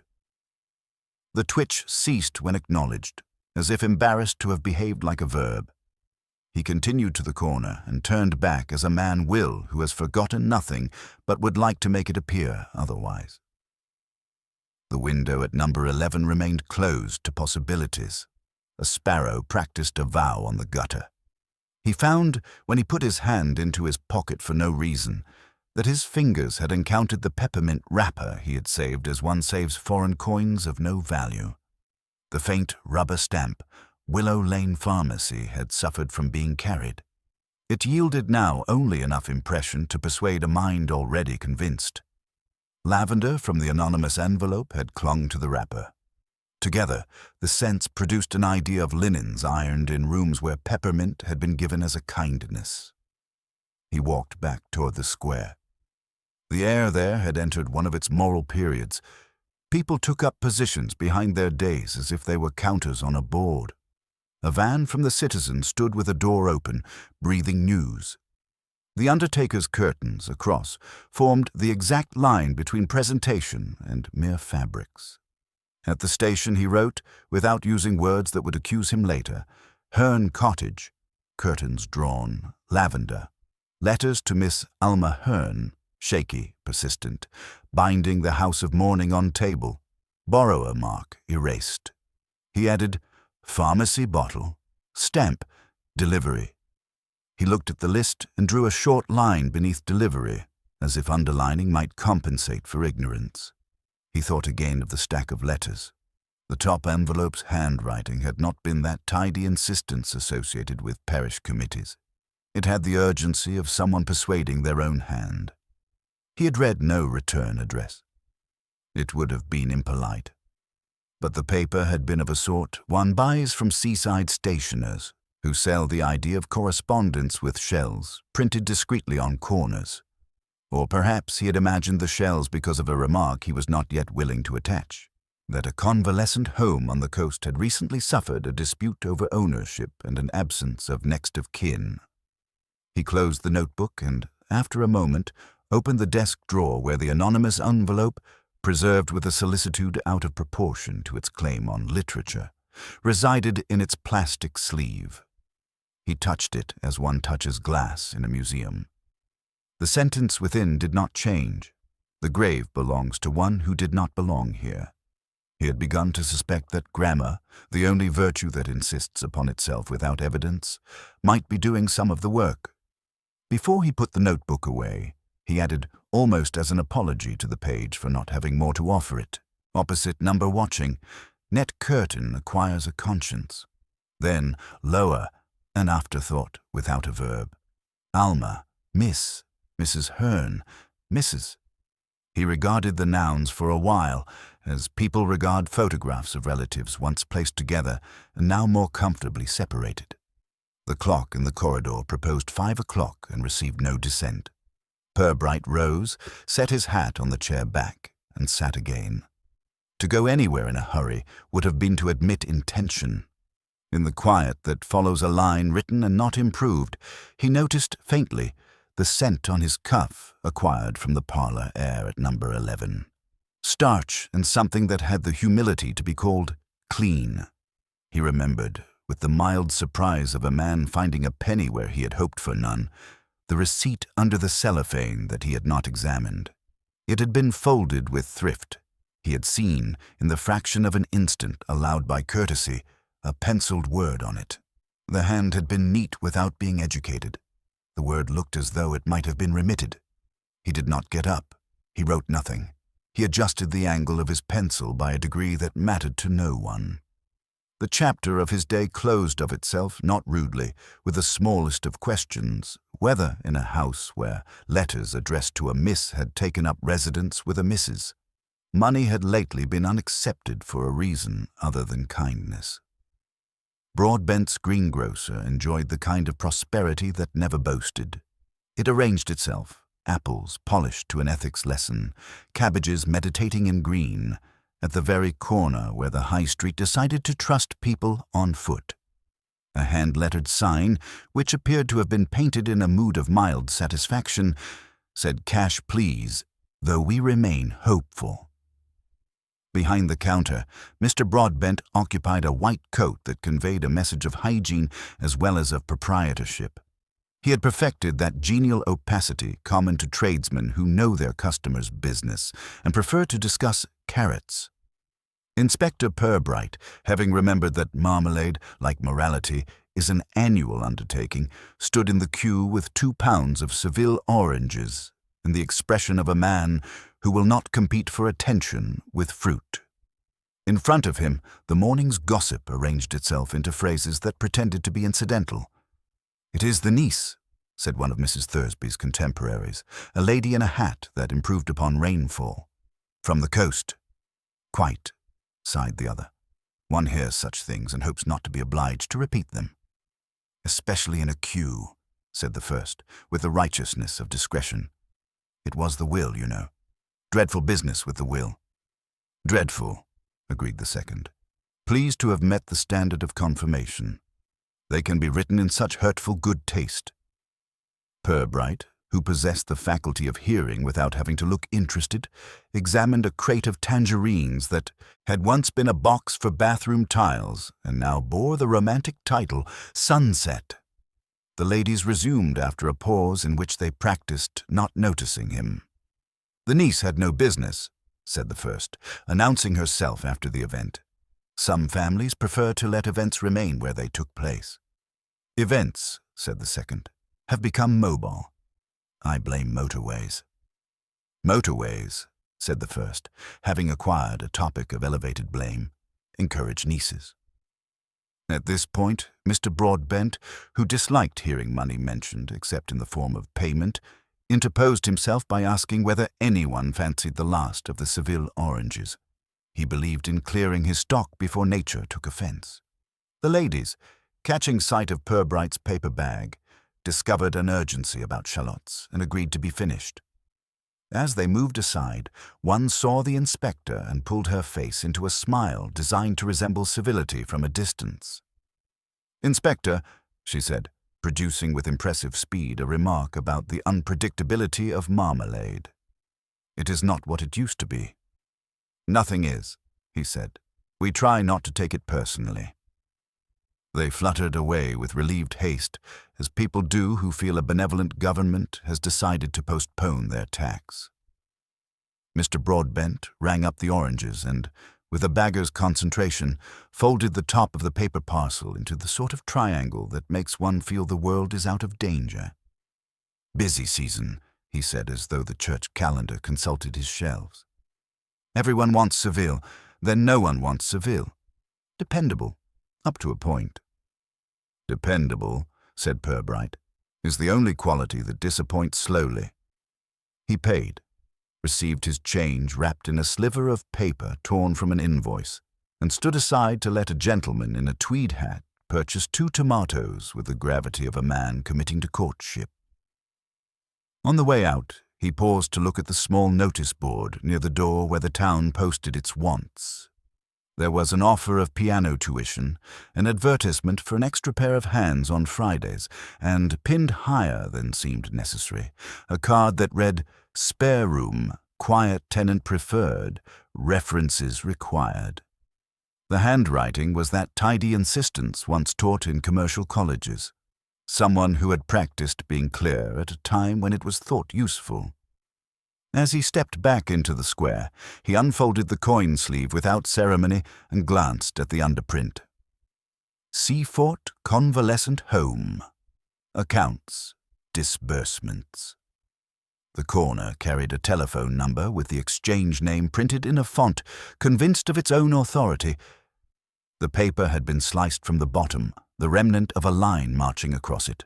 Personal effects. Her. The rest was lost to Mr. Broadbent's guillotine. Purbright slid the scrap into his wallet with the absent mindfulness of a man who acknowledges coincidences and saves them for days when cause prefers to be lazy.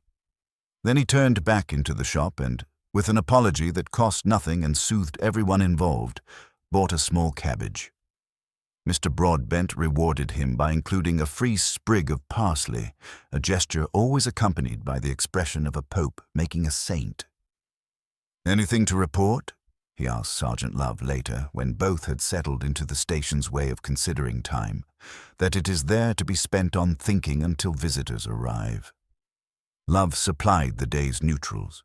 2 bicycles reunited with owners who had not noticed their absence, a complaint about a dog that obeyed no one it had not married, and then a piece of information that had found him rather than been sought.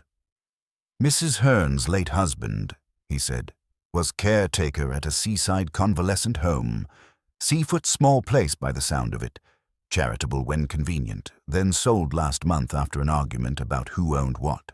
Accounts untidy, the kind of untidiness that never meets the police because it keeps crossing the road. Seafoot, repeated Purbright, very without interest. He had put his wallet onto the blotter to remove a bus ticket. The torn slip from Broadbent's had slid out to remind him of its existence. He placed a finger upon it and did not move the finger. "They've had inquiries," Love continued, producing his notes with the competence of a curate handling a tract. "A woman died there, elderly, unremarkable in the sense prized by institutions, no next of kin. The matron said letters had been written. Letters failed to supply relations. There is a county fund for the unclaimed. Complications arose about jurisdiction. Nobody claimed the body." "Nobody," said Purbright, as though testing the word for soundness.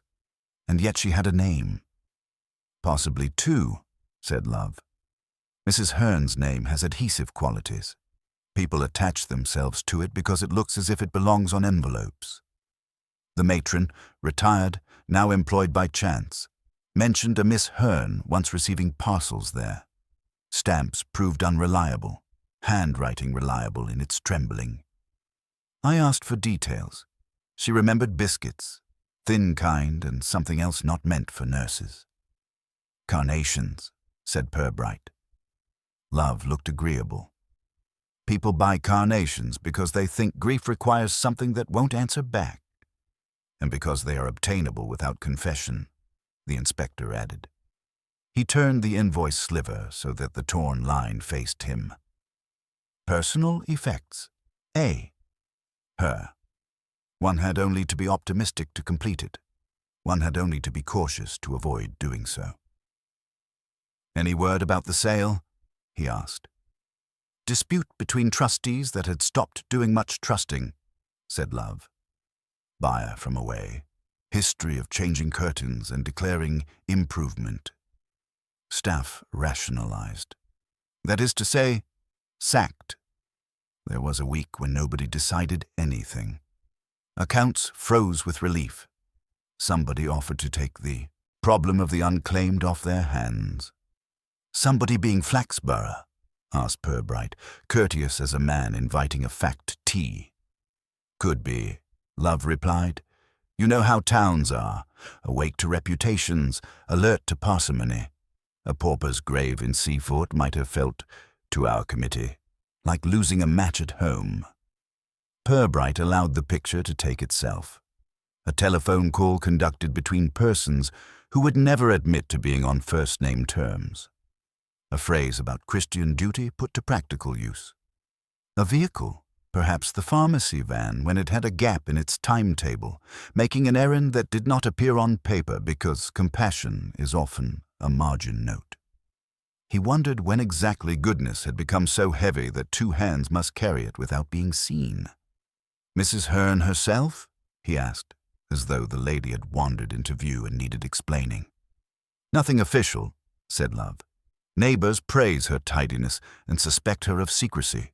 Both accusations are frequent in our line. There's talk of a niece from the coast. 2 of Mrs. Thursby's friends said as much while buying shallots. The niece arrives when mentioned and vanishes when not. I cannot disprove a person whose existence consists of reputation." "Most of our congregation," said Purbright, "would not pass that test." He returned to the slip of paper. The torn letters were the sort of clue that brings out the worst in detectives and the best in printers. He set it down again and took up a pencil so that he would not have to be seen staring at it. "Do we know the name of the unclaimed?" "Not officially," said Love. "An initial on a box. A. That could be from anywhere. The matron's memory prefers the moral to the particular." "Alma," said Purbright, not as a conclusion but as the kind of word one says to discover if it will sound reasonable in a room. Love did not commit himself. He had the useful quality of allowing words to be tried on the air without embarrassing them. If the body had been claimed elsewhere, Love added, we should hear it eventually from paperwork.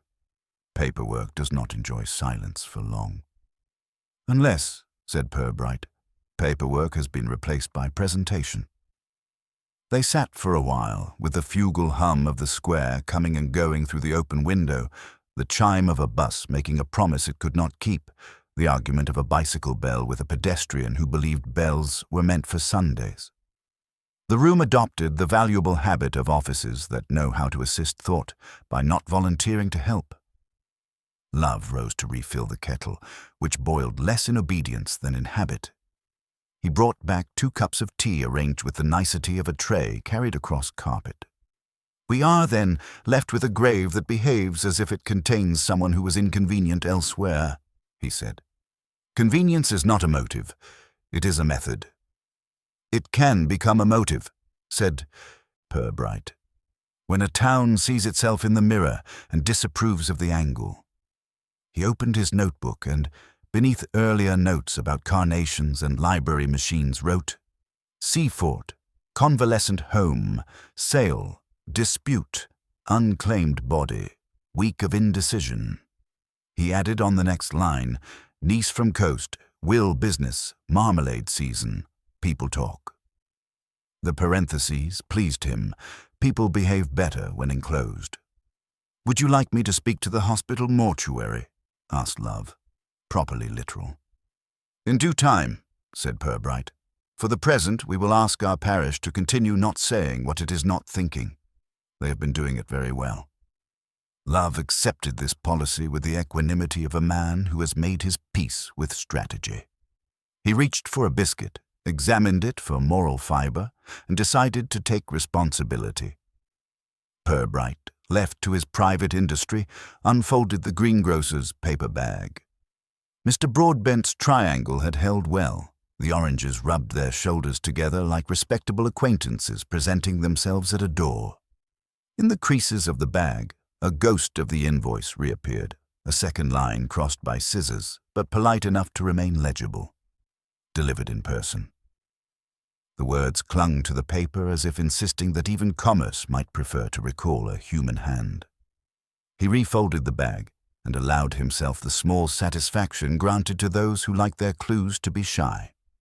The town had provided a sequence, a will discussed by people who admired the idea of privacy, a niece commissioned by hearsay, a home that had changed ownership as an experiment in facts, a box marked with an initial and sent into the world by a matron who had run out of forms. He could almost hear the voice on the telephone that had offered to make it all so much tidier merely by bringing someone home. Sir, said Love, because silence had grown heavy enough to require lifting. Nothing, said Purbright, only thinking how compassionate we become when geography is involved. He capped his pencil, a modest act of closure. The afternoon seemed to have arrived at that hour when doubt becomes comfortable and decisions agree to be deferred. Outside, someone laughed in a way that suggested not humor but relief. The sound, like many others, went about its business. Purbright slid the scrap of invoice back into his wallet and buttoned the wallet into his coat. He did not alter the line of his mouth. He rarely did when there was no audience. But as he reached for his hat, he found himself asking, not yet aloud and not to Sergeant Love, the sort of question that brings its own tea and arranges itself on a tray. Whether convenience, in Flaxborough, had lately learned to call itself decency, and whether those who speak of nieces do so because they have not found a safer word for what has been invited to stay. The vicarage had about it that school of manners air, common to houses which host both, faith and committee meetings. The front garden, while not ambitious, had accepted responsibility for 2 rose bushes and a moral shrub. Inside, the hall smelled faintly of beeswax applied by someone who believed good works should be rubbed in until they no longer showed. On the umbrella stand, a pair of walking sticks stood as if rehearsing for a pastoral. Inspector Purbright had been summoned, ostensibly, to discuss the summer fete. The vicar, a tall man whose gravity had worn smooth with use, received him in a study that had accommodated sermons, condolences, and, from the look of it, several unsuccessful ferns. A tray on a side table carried a pot of tea and a fruitcake whose proportions implied a confidence in digestion that not all parishioners shared. "My dear Inspector," said the vicar, in the tone of one greeting a reliable remedy, "I thought we might touch on tents, volunteers, and the moral hazards of coconut shies." "I shall bring to the matter all my experience of coconuts," said Purbright, taking a chair.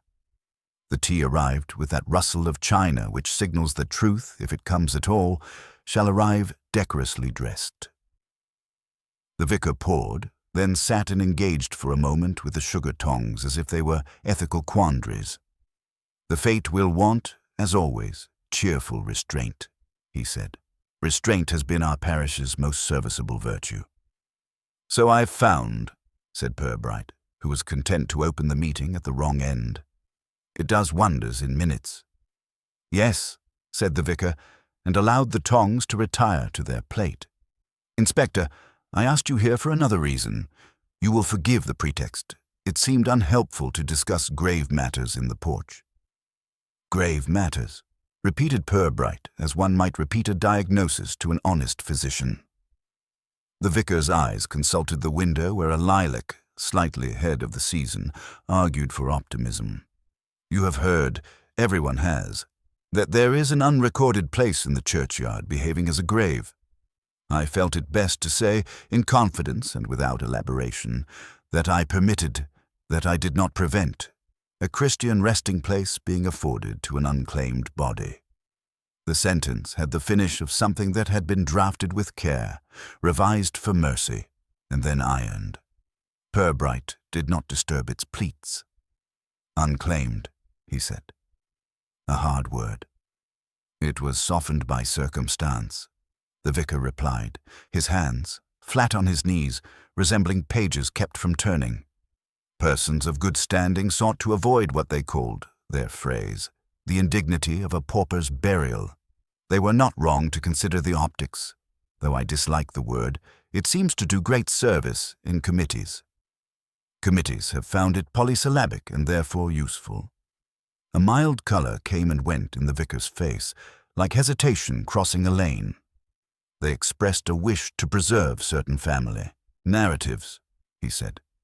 "It is, in our town, sometimes kinder to leave a story unfinished than to complete it with a disagreeable final line, and to compose that kindness in stone if possible." "In time," the vicar agreed. "For the present, a quiet corner. No names. It seemed to me that Christian charity might be allowed, in prudence, to outpace diocesan enthusiasm for paper. The diocese has a way of requiring grace to be witnessed by 2 church wardens and a stamp." "Grace dislikes stamps," said Purbright. "It sticks to them." The vicar gave a small, grateful sound that might once have aspired to laughter but had been held back in deference to clergy. "You will understand," he went on, "that no scandal is intended. Quite the reverse. There is a kind of tidiness which, when achieved, prevents the untidier sort." Purbright sipped. The tea had been brewed to the strength at which Anglicans face reality. He set down his cup. "Did any fee change hands?" he asked softly, as if discussing a sacristy light left on by mistake. Silence, which in other rooms might have proved awkward, here found itself at home. The vicar looked not at the inspector but at the small brass cross on the mantel. It returned his regard without encouragement. "We sometimes confuse donations," he said at last, "with gratitude. A small sum was placed, let us say, where the parish could make it do some good. It would be ungracious to inquire from whom. The Committee for Civic Presentation is very talented in guiding gratitude," said Purbright. The faint blush that had only visited returned and took a chair. "They are anxious to prevent embarrassment," the vicar conceded. "Embarrassment is the modern sin. It offends public decorum." "And Christian ones?" "We prefer not to itemize them. he said, and supplied fruit-cake to move the conversation on in a manner old as parish life. The slice was generous without being assuming. Purbright accepted it as one accepts a compromise, cheerfully, because it is offered. "If I may ask," he said after a moment, "how the body came to you?" "It was brought," the vicar answered, still without looking at him. "Late, so as not to distress the gardening rota. In a vehicle I did not examine. I took it on trust, as one takes vestments from the laundress when they are returned folded and smelling of better intentions than one's own." "You were not alone," said Purbright. "No," the vicar admitted. "There were 3 others. We did what was needful, a prayer, a psalm, the commendation. It was a brisk liturgy, Inspector. There are dignities which do not require lingering. And afterwards. Afterwards there was relief. Relief is not a theological virtue, but it assists the others." Purbright allowed silence to return and make itself comfortable. On the bookcase, a row of diocesan yearbooks dozed. Beside them lay the parish burial register. Its clasp was fastened, its key in plain view, like a conscience hoping to be tried and spared. On a lower shelf, a wooden tray held offertory envelopes, their flap, in each case, licked by that sense of obligation which flourishes where cash mingles with gratitude. "You will appreciate," the vicar continued, "that certain persons would be dismayed to see their names associated, however nobly, with this compassion. Wrong people read columns. Wrong conclusions are drawn. I have therefore asked those involved to restrain their generosity to anonymity. Anonymity is the only charity that never returns to its donor," said Purbright. "Quite." The vicar looked relieved, even grateful. There is nothing clergy enjoy so much as a moral aphorism that can be quoted later without attribution. "You will not, I hope, require me to disclose names." "I ask nothing you cannot tell me in safety," said Purbright. "We are both on the same side, which is to say, the side least likely to be noticed."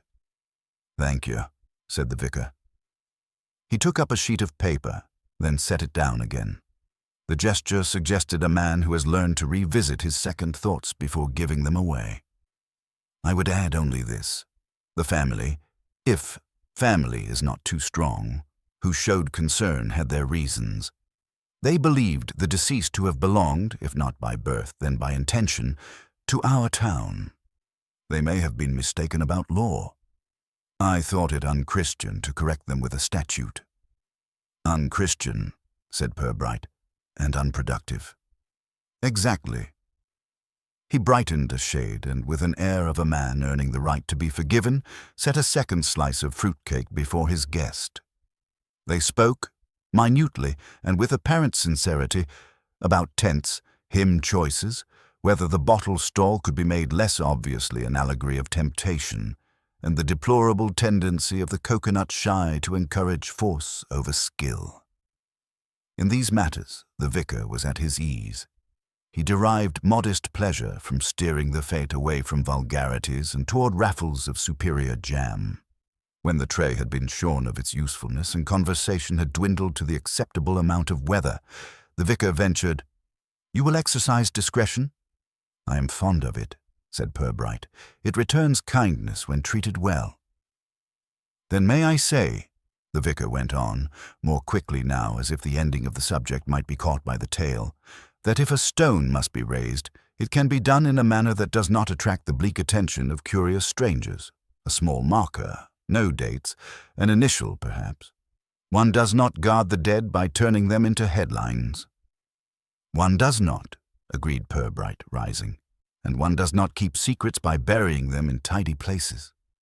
The vicar accompanied him to the door. In the hall stood a wicker hamper filled with folded linen. The top cloth, white and square, bore in tight blue stitches the name, St. Luke's. A slip of paper, pinned to the corner, read in a neat hand, "Purificators. Return by Thursday, please. Monsieur Hearn." The paper smelt unmistakably of lavender, monitored by starch. Above the hamper hung a small board from which 3 keys dangled. Two were labelled North Door and Vestry. The hook marked Lich Gate. Side was empty. The small ticket attached to its key, which dangled from the next hook as if confused, had been written over, Loaned, W.E. The rest of the name had been lost to an abridging thumb. "You rely on parish hands," said Purbright, as though remarking upon the weather's tendency to fall.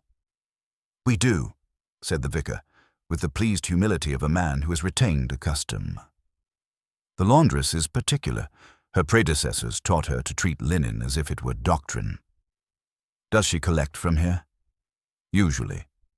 The vicar looked at the hamper as one looks at an ally who may talk. "Sometimes a neighbour brings it round. We are rather short of transport. The Willow Lane van helps when it can." Purbright nodded as if he were adding to a list of chess moves. He glanced, without appearing to read, at a card pinned to the notice board.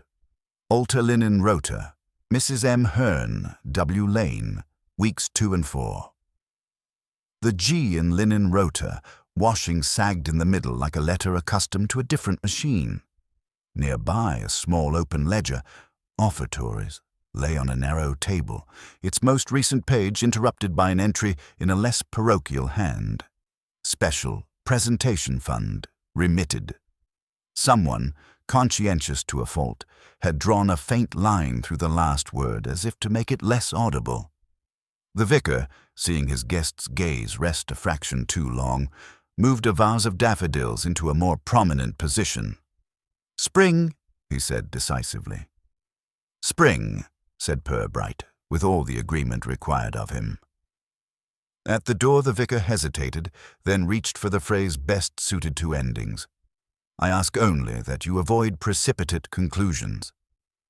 "I cultivate reluctance," said Purbright, and accepted a second paper napkin as a passport back into the secular world. He stepped into the afternoon which had settled into that clarity towns, a choir when people are at work and not practicing their opinions in the street. The churchyard ewes were behaving properly. A robin, plump with stolen respectability, addressed itself to the damp soil near the path. Across the square, the citizen window exhibited a headline about allotments and a poster for Elijah, which promised triumph tempered by rehearsal schedules. Further along, the undertaker's velvet maintained its handsome refusal to be transparent. Purbright walked not away so much as sideways until the vicarage windows ceased to treat him as a subject. Then he took from his pocket the anonymous envelope, kept in its sleeve like a rare insect, and held it very near to the cuff that had brushed the hamper of linen. The same domestic climate rose. Lavender, trained by starch to behave. He returned the envelope to its case and to his pocket, where peppermint, from days ago, had done its persuasive work. The 2 scents agreed with each other as principals do when they think they are different. Back at the station, he opened his notebook and wrote, "Vicar admits resting place allowed. Persons of standing, narratives preserved. Fee, donation, placed for good, committee blushes by proxy. Below, more slowly, linen hamper, rota card, Mrs. M. Hearn, W. Lane, lavender/starch as before.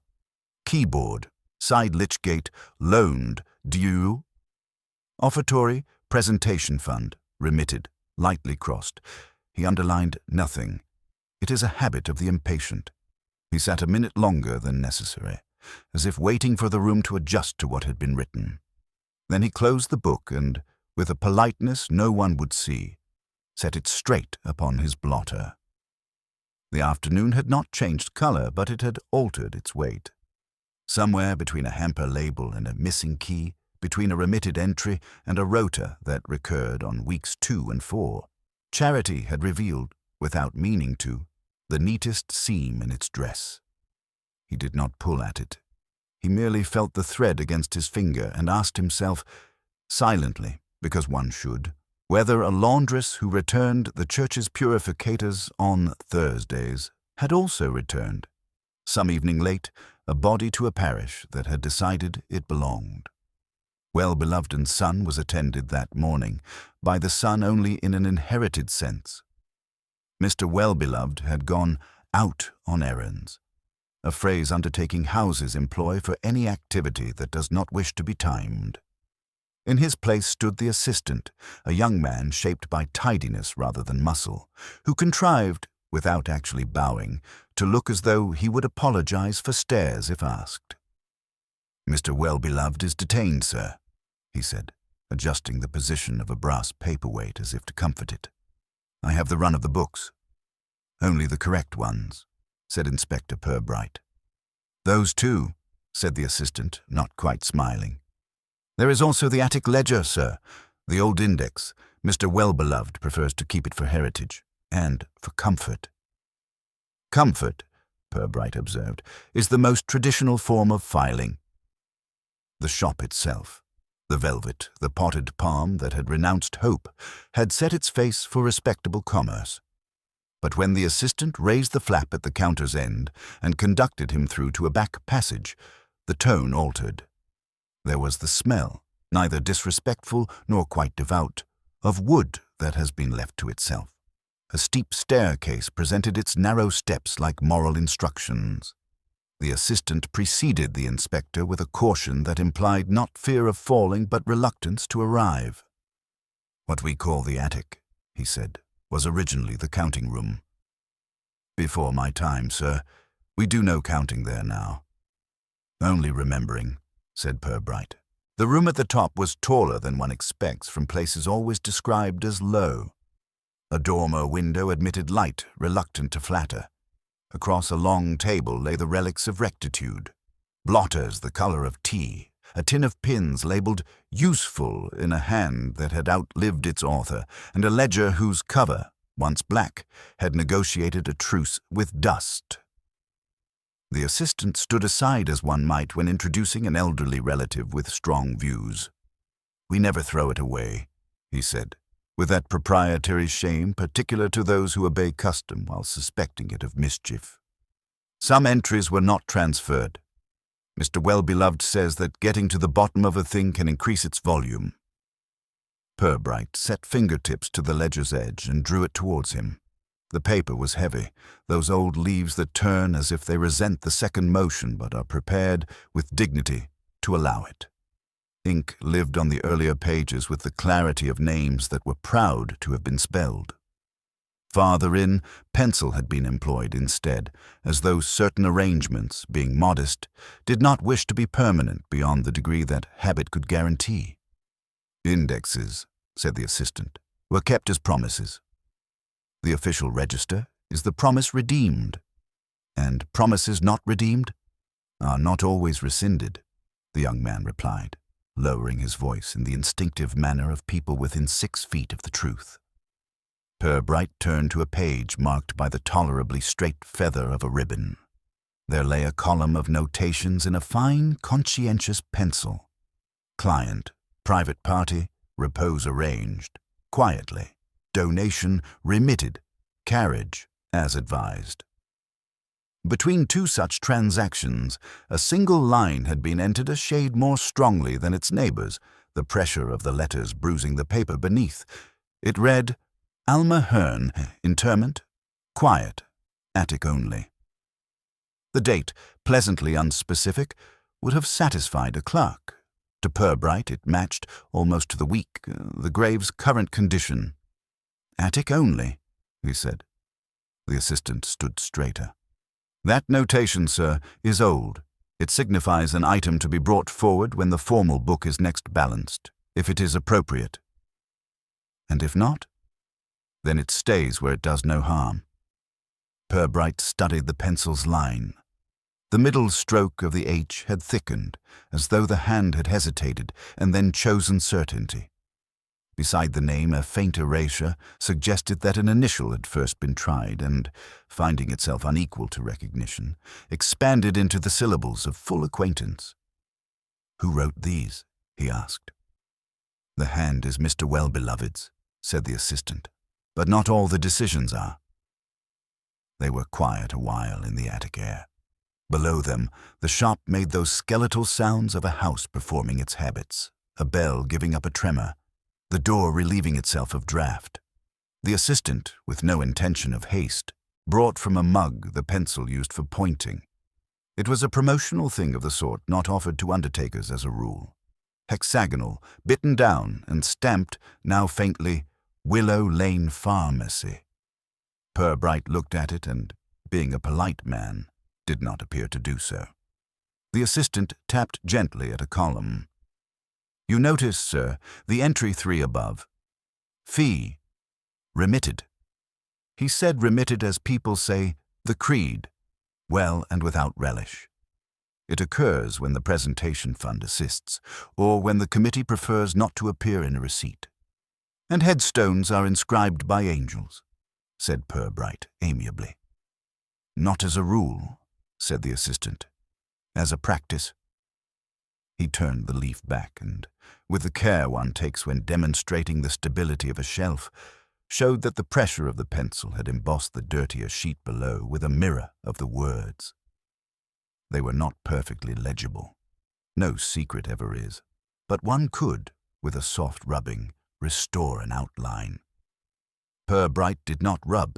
He had learned that the temptation to make letters appear is a cousin to the desire to improve a story by telling it again. "Your attic," he said, "is hospitable to ambiguities." "It is safer than the counter," the young man replied. "People expect numbers there. And in the formal register? Such of these are as can be defended. That leaves the defense in charge." "Yes, sir," said the assistant, allowing the promotion to stand. They closed the book together. It was not heavy. Its history was. On one corner of the board beneath, a small curl of eraser clung. When Purbright touched it with his thumb, a scent rose, a fraction only, of lavender rather than rubber. He looked at his finger to discourage himself from looking at the assistant.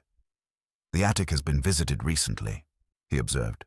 "We clean weekly," said the young man, quick, then slower, correcting himself to honesty. "We intend to." "Your broom is disinclined," said Purbright, indicating with a nod the broken filaments of cobweb between the rafters. Their rupture suggested not a broom but a borrowed hat.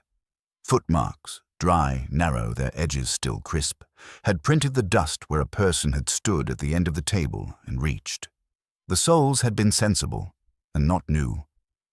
"People sometimes bury their own," the assistant offered, sotto voce, turning away as if the remark had chosen to face the window. "If the paperwork elsewhere is too messy, folk prefer to be wrong locally than right in a strange place." "And you prefer them comfortable?" "Comfort," he said again, "is our line." Back on the high street, the shop recovered its decorum. The assistant, at the foot of the stairs, paused in that exact way people do when they fear that the next remark may cost them a job. "All I mean, sir," he said, "is that Mr. Wellbeloved believes in delivering quiet where he can.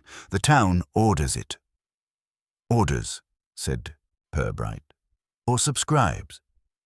"The difference," said the young man, and allowed himself the smallest unlicensed smile, "is clerical." They shook hands in the style that insists no agreement has been made, and Purbright returned to weather that had not yet decided on rain. He did not, as people imagine police do, go at once to the town hall trailing menace and forms.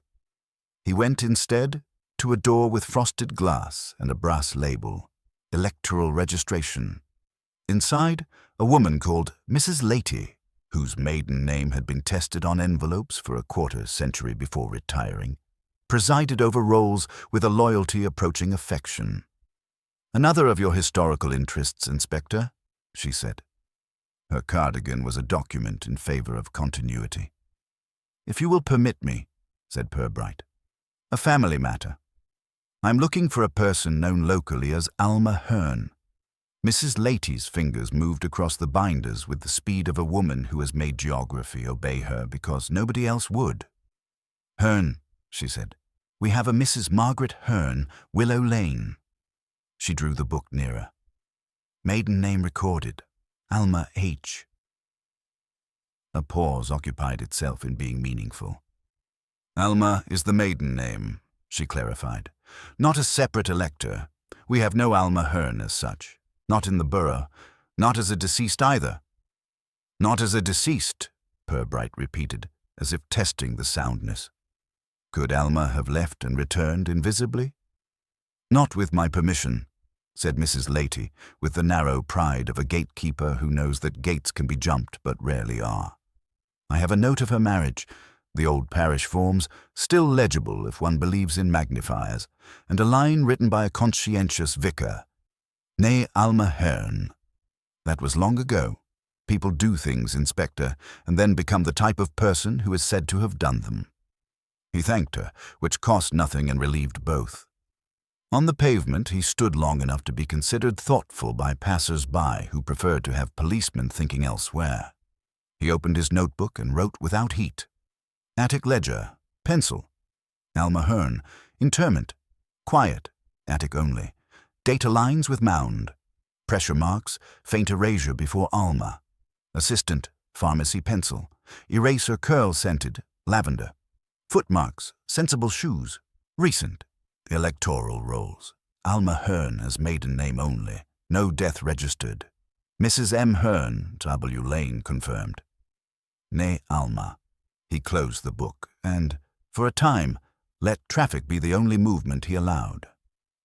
A van from Willow Lane Pharmacy passed with the smug serenity of a vehicle whose schedule is a morale.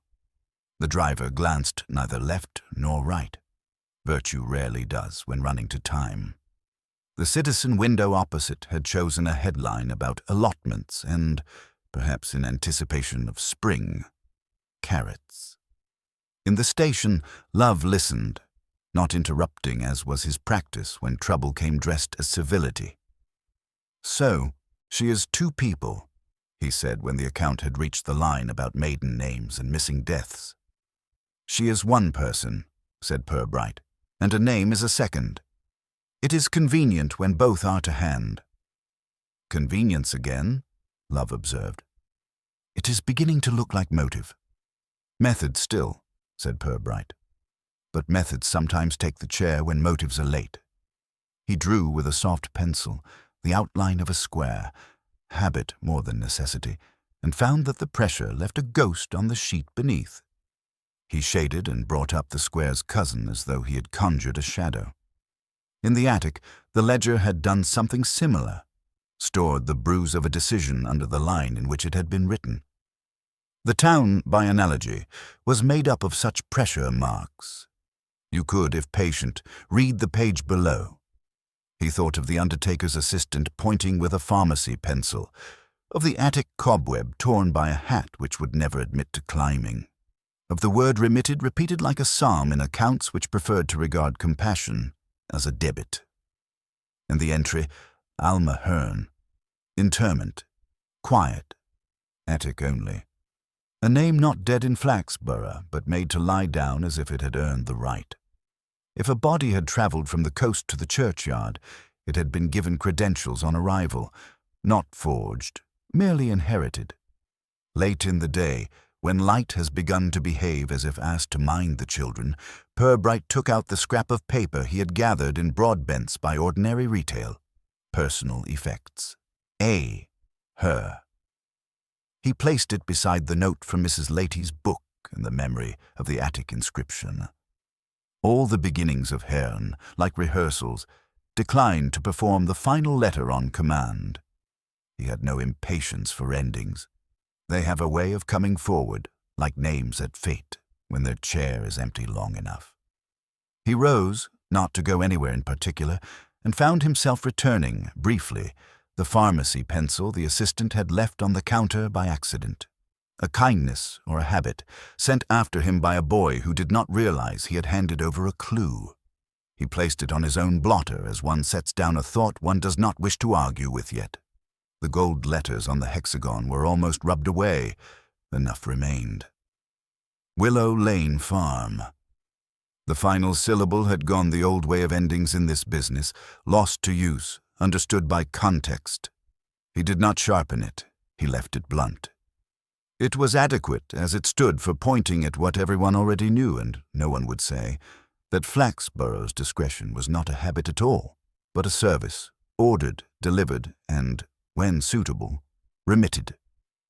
He put the pencil back, closed the drawer without sound, and allowed himself the moderation of a single, unvoiced question, whether the person who had chosen to write Alma Hearn in the undertaker's attic had done so because the name belonged, or because, at last, it would do. Mist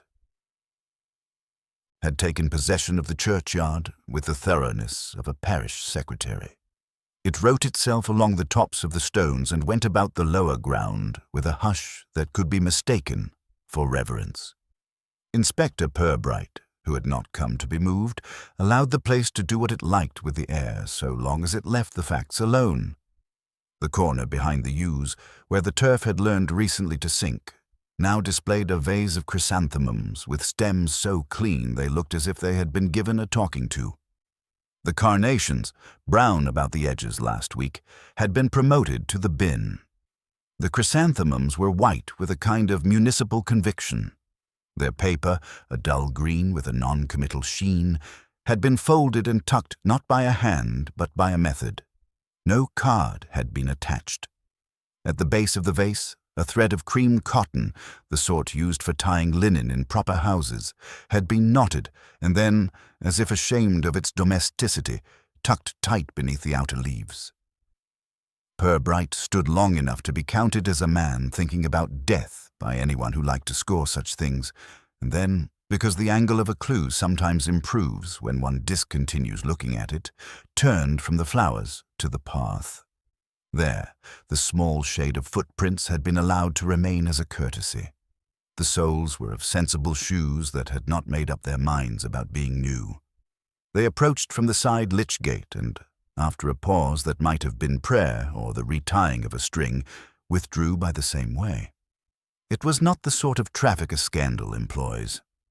He found the vicar near the porch with a tape measure and an expression appropriate to measurements. The town clerk, Mr. Hargreaves, hovered at a distance, adding to the air of parish by his talent for appearing to have just finished something. "Inspector," the vicar said, attempting a smile that might be mistaken for weather if looked at briefly, "we are tidying ahead of our diocesan visitors." "The diocese," said Purbright, "sets great store by tidiness." "They have reason too," replied Mr. Hargreaves, coming forward. "It is not only a virtue, it is a schedule." And this corner, Purbright indicated the chrysanthemums, which looked back at him with the frankness of things not obliged to have opinions. "Put in order," said Hargreaves, lowering his voice by instinct rather than strategy. "We shall relevel and returf where necessary. There is no wish to distress anyone. Distress, in my experience, leads to correspondence." "Correspondence," said Purbright, "is the motor of morality." The vicar retracted his tape measure as if reluctant to admit that distances could be made to agree. "You will have seen," he said, "that the matter has been supplied with decency." "I have," said Purbright. "Decency often arrives with flowers." "And often leaves with them," murmured the vicar, too low for the clerk. Then, more brightly, "Tea in the vicarage if you should wish to thaw. Mrs. Hearn is not bringing the linen round this morning. Gone visiting, I am told." "Visiting?" repeated Purbright. "Where?" There was a moment in which the vicar looked as if the word had not been designed to bear additional weight. "Elsewhere," he said, and recovered the safety of measuring things. On his way to the lich gate, Purbright paused where the side path narrowed between holly and stone. The gate's small lock, lately loaned to no one in particular, had resumed its habitual vigilance. The key's hook in the vicarage hall, labelled with a capital W that had once begun a name, would, he felt, be hanging now in exemplary order, nobody's thumb abrading it into discretion. The square had selected a sort of light that makes towns look as though they have always been exactly as they are. Across the way, the citizen window bore a fresh notice typed on paper that had chosen to be officious. "Church grounds. Temporary restoration." The G in grounds dropped its tail to the line below with that familiar local limp. One could imagine Mrs. Mounce's typewriter under the library's injured canvas, having been borrowed for a virtuous hour. Below the notice, a paragraph addressed to parishioners urged patience while the work of preservation took place and thanked unnamed friends for their quiet assistance.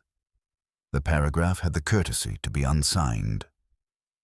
At Willow Lane, number 11 kept to its preferred expression, curtains drawn as an improvement upon view. The milk on the step had not been allowed to make a point.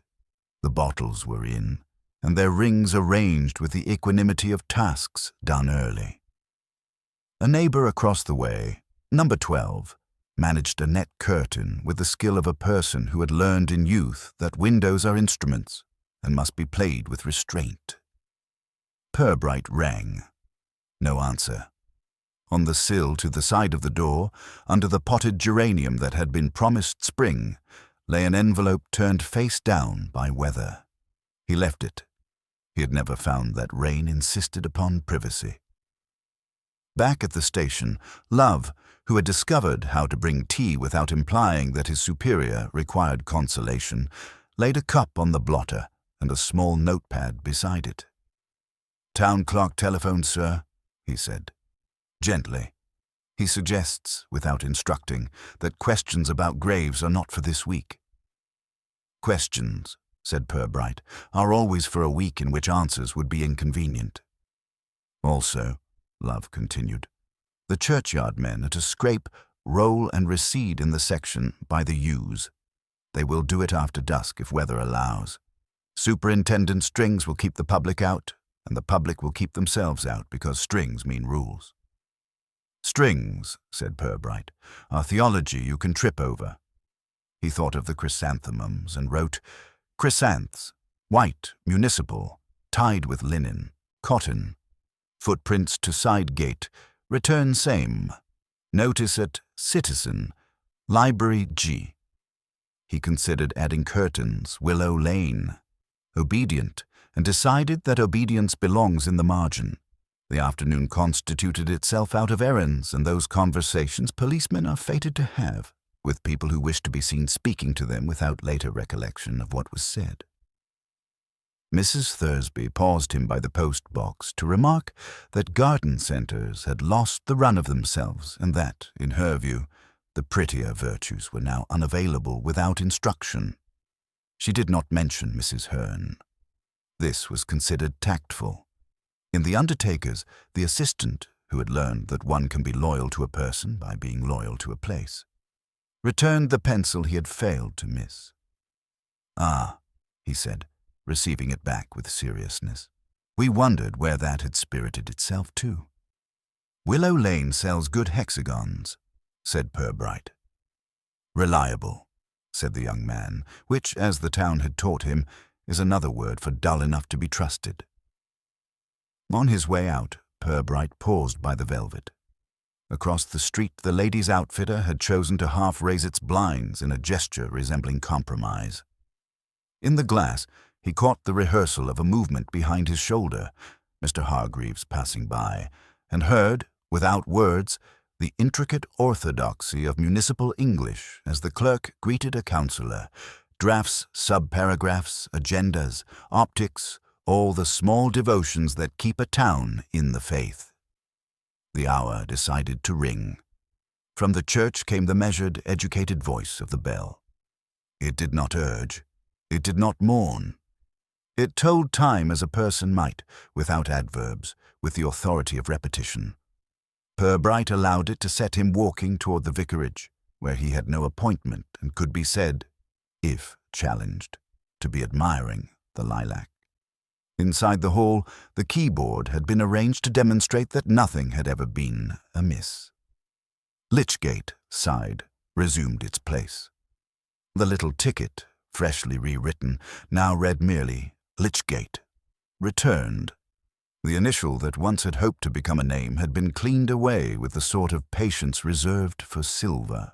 Beside the washing hamper, the rotocard had been amended in the tidy hand that takes care not to look like anyone's. Mrs. M. Hearn, weeks 2 and 4, had acquired, faintly but legibly, an added line in pencil. June, by arrangement. It did not say whose arrangement. The vicar, discovering him with his hat in his hand and his eyes on nothing in particular, produced a benevolent apology. "Inspector, we are in some degree of bustle. The diocesan party prefer to arrive early in order to be seen leaving on time." "Authority values punctual exits," said Purbright. "Quite." The vicar glanced automatically at the offertory table, where a ledger had been left ajar. On its right-hand page, a line in a conscientious, almost private script.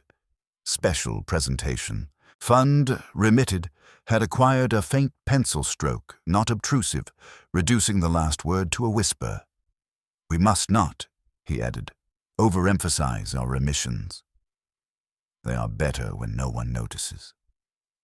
"That has been your parish's principal success," said Purbright, and so kindly that it sounded like praise. He did not stay to drink tea.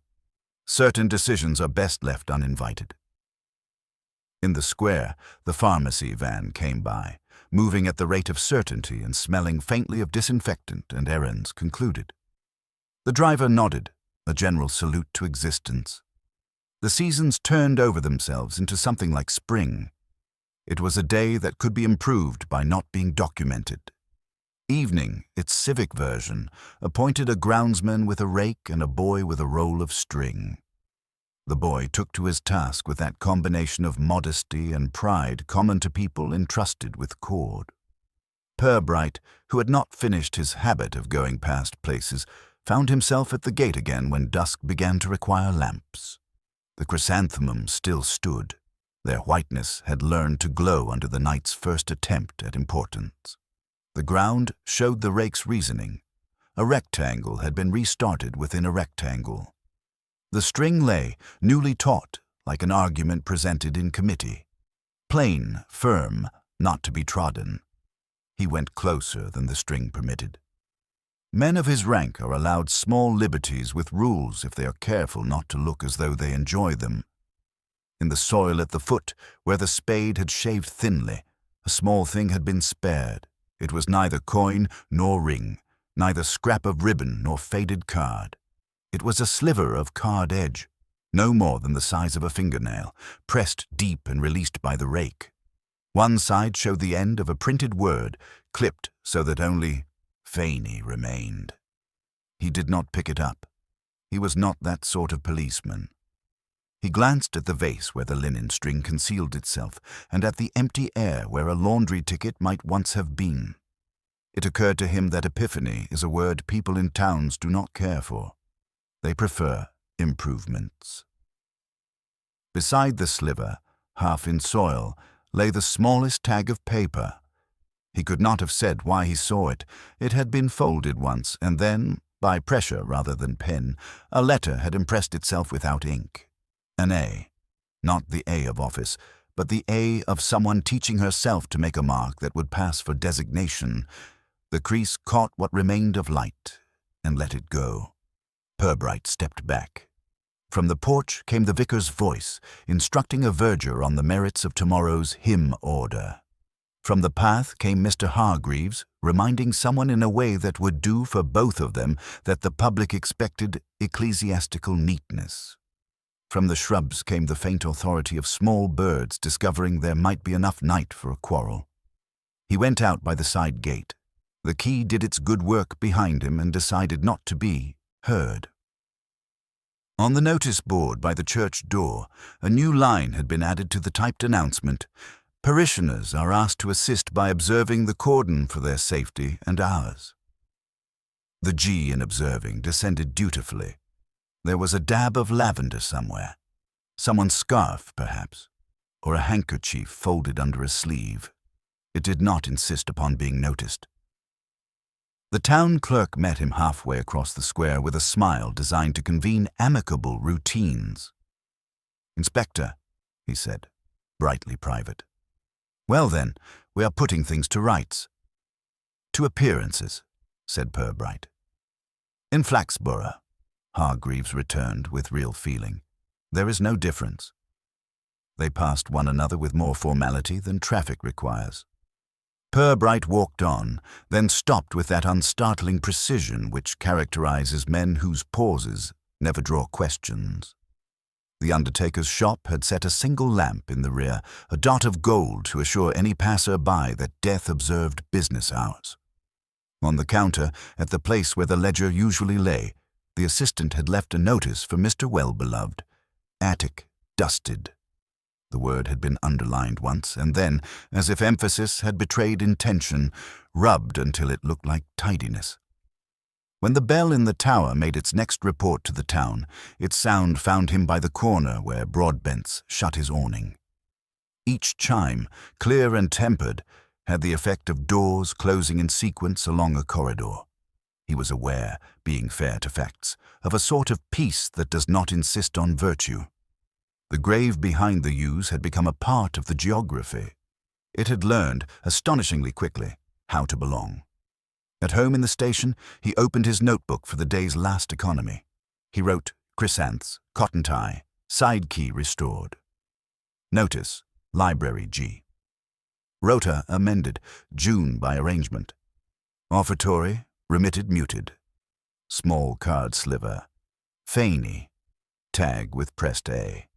He closed the book and did not lock it. The room, which had learned over the years to keep confidences by failing to remember them, resumed its square patience. He did not come to a conclusion. That would have been impolite in a week when conclusions had been shown out. He let the question, which was not whether wrong had been done, but whether right had been invited in by the back door and then asked to wipe its shoes, stand at the entrance to his thoughts. Then, because he had been raised to clean up after himself, he put his pencil straight, turned out the lamp, and left the town to its sleep, which was tidy.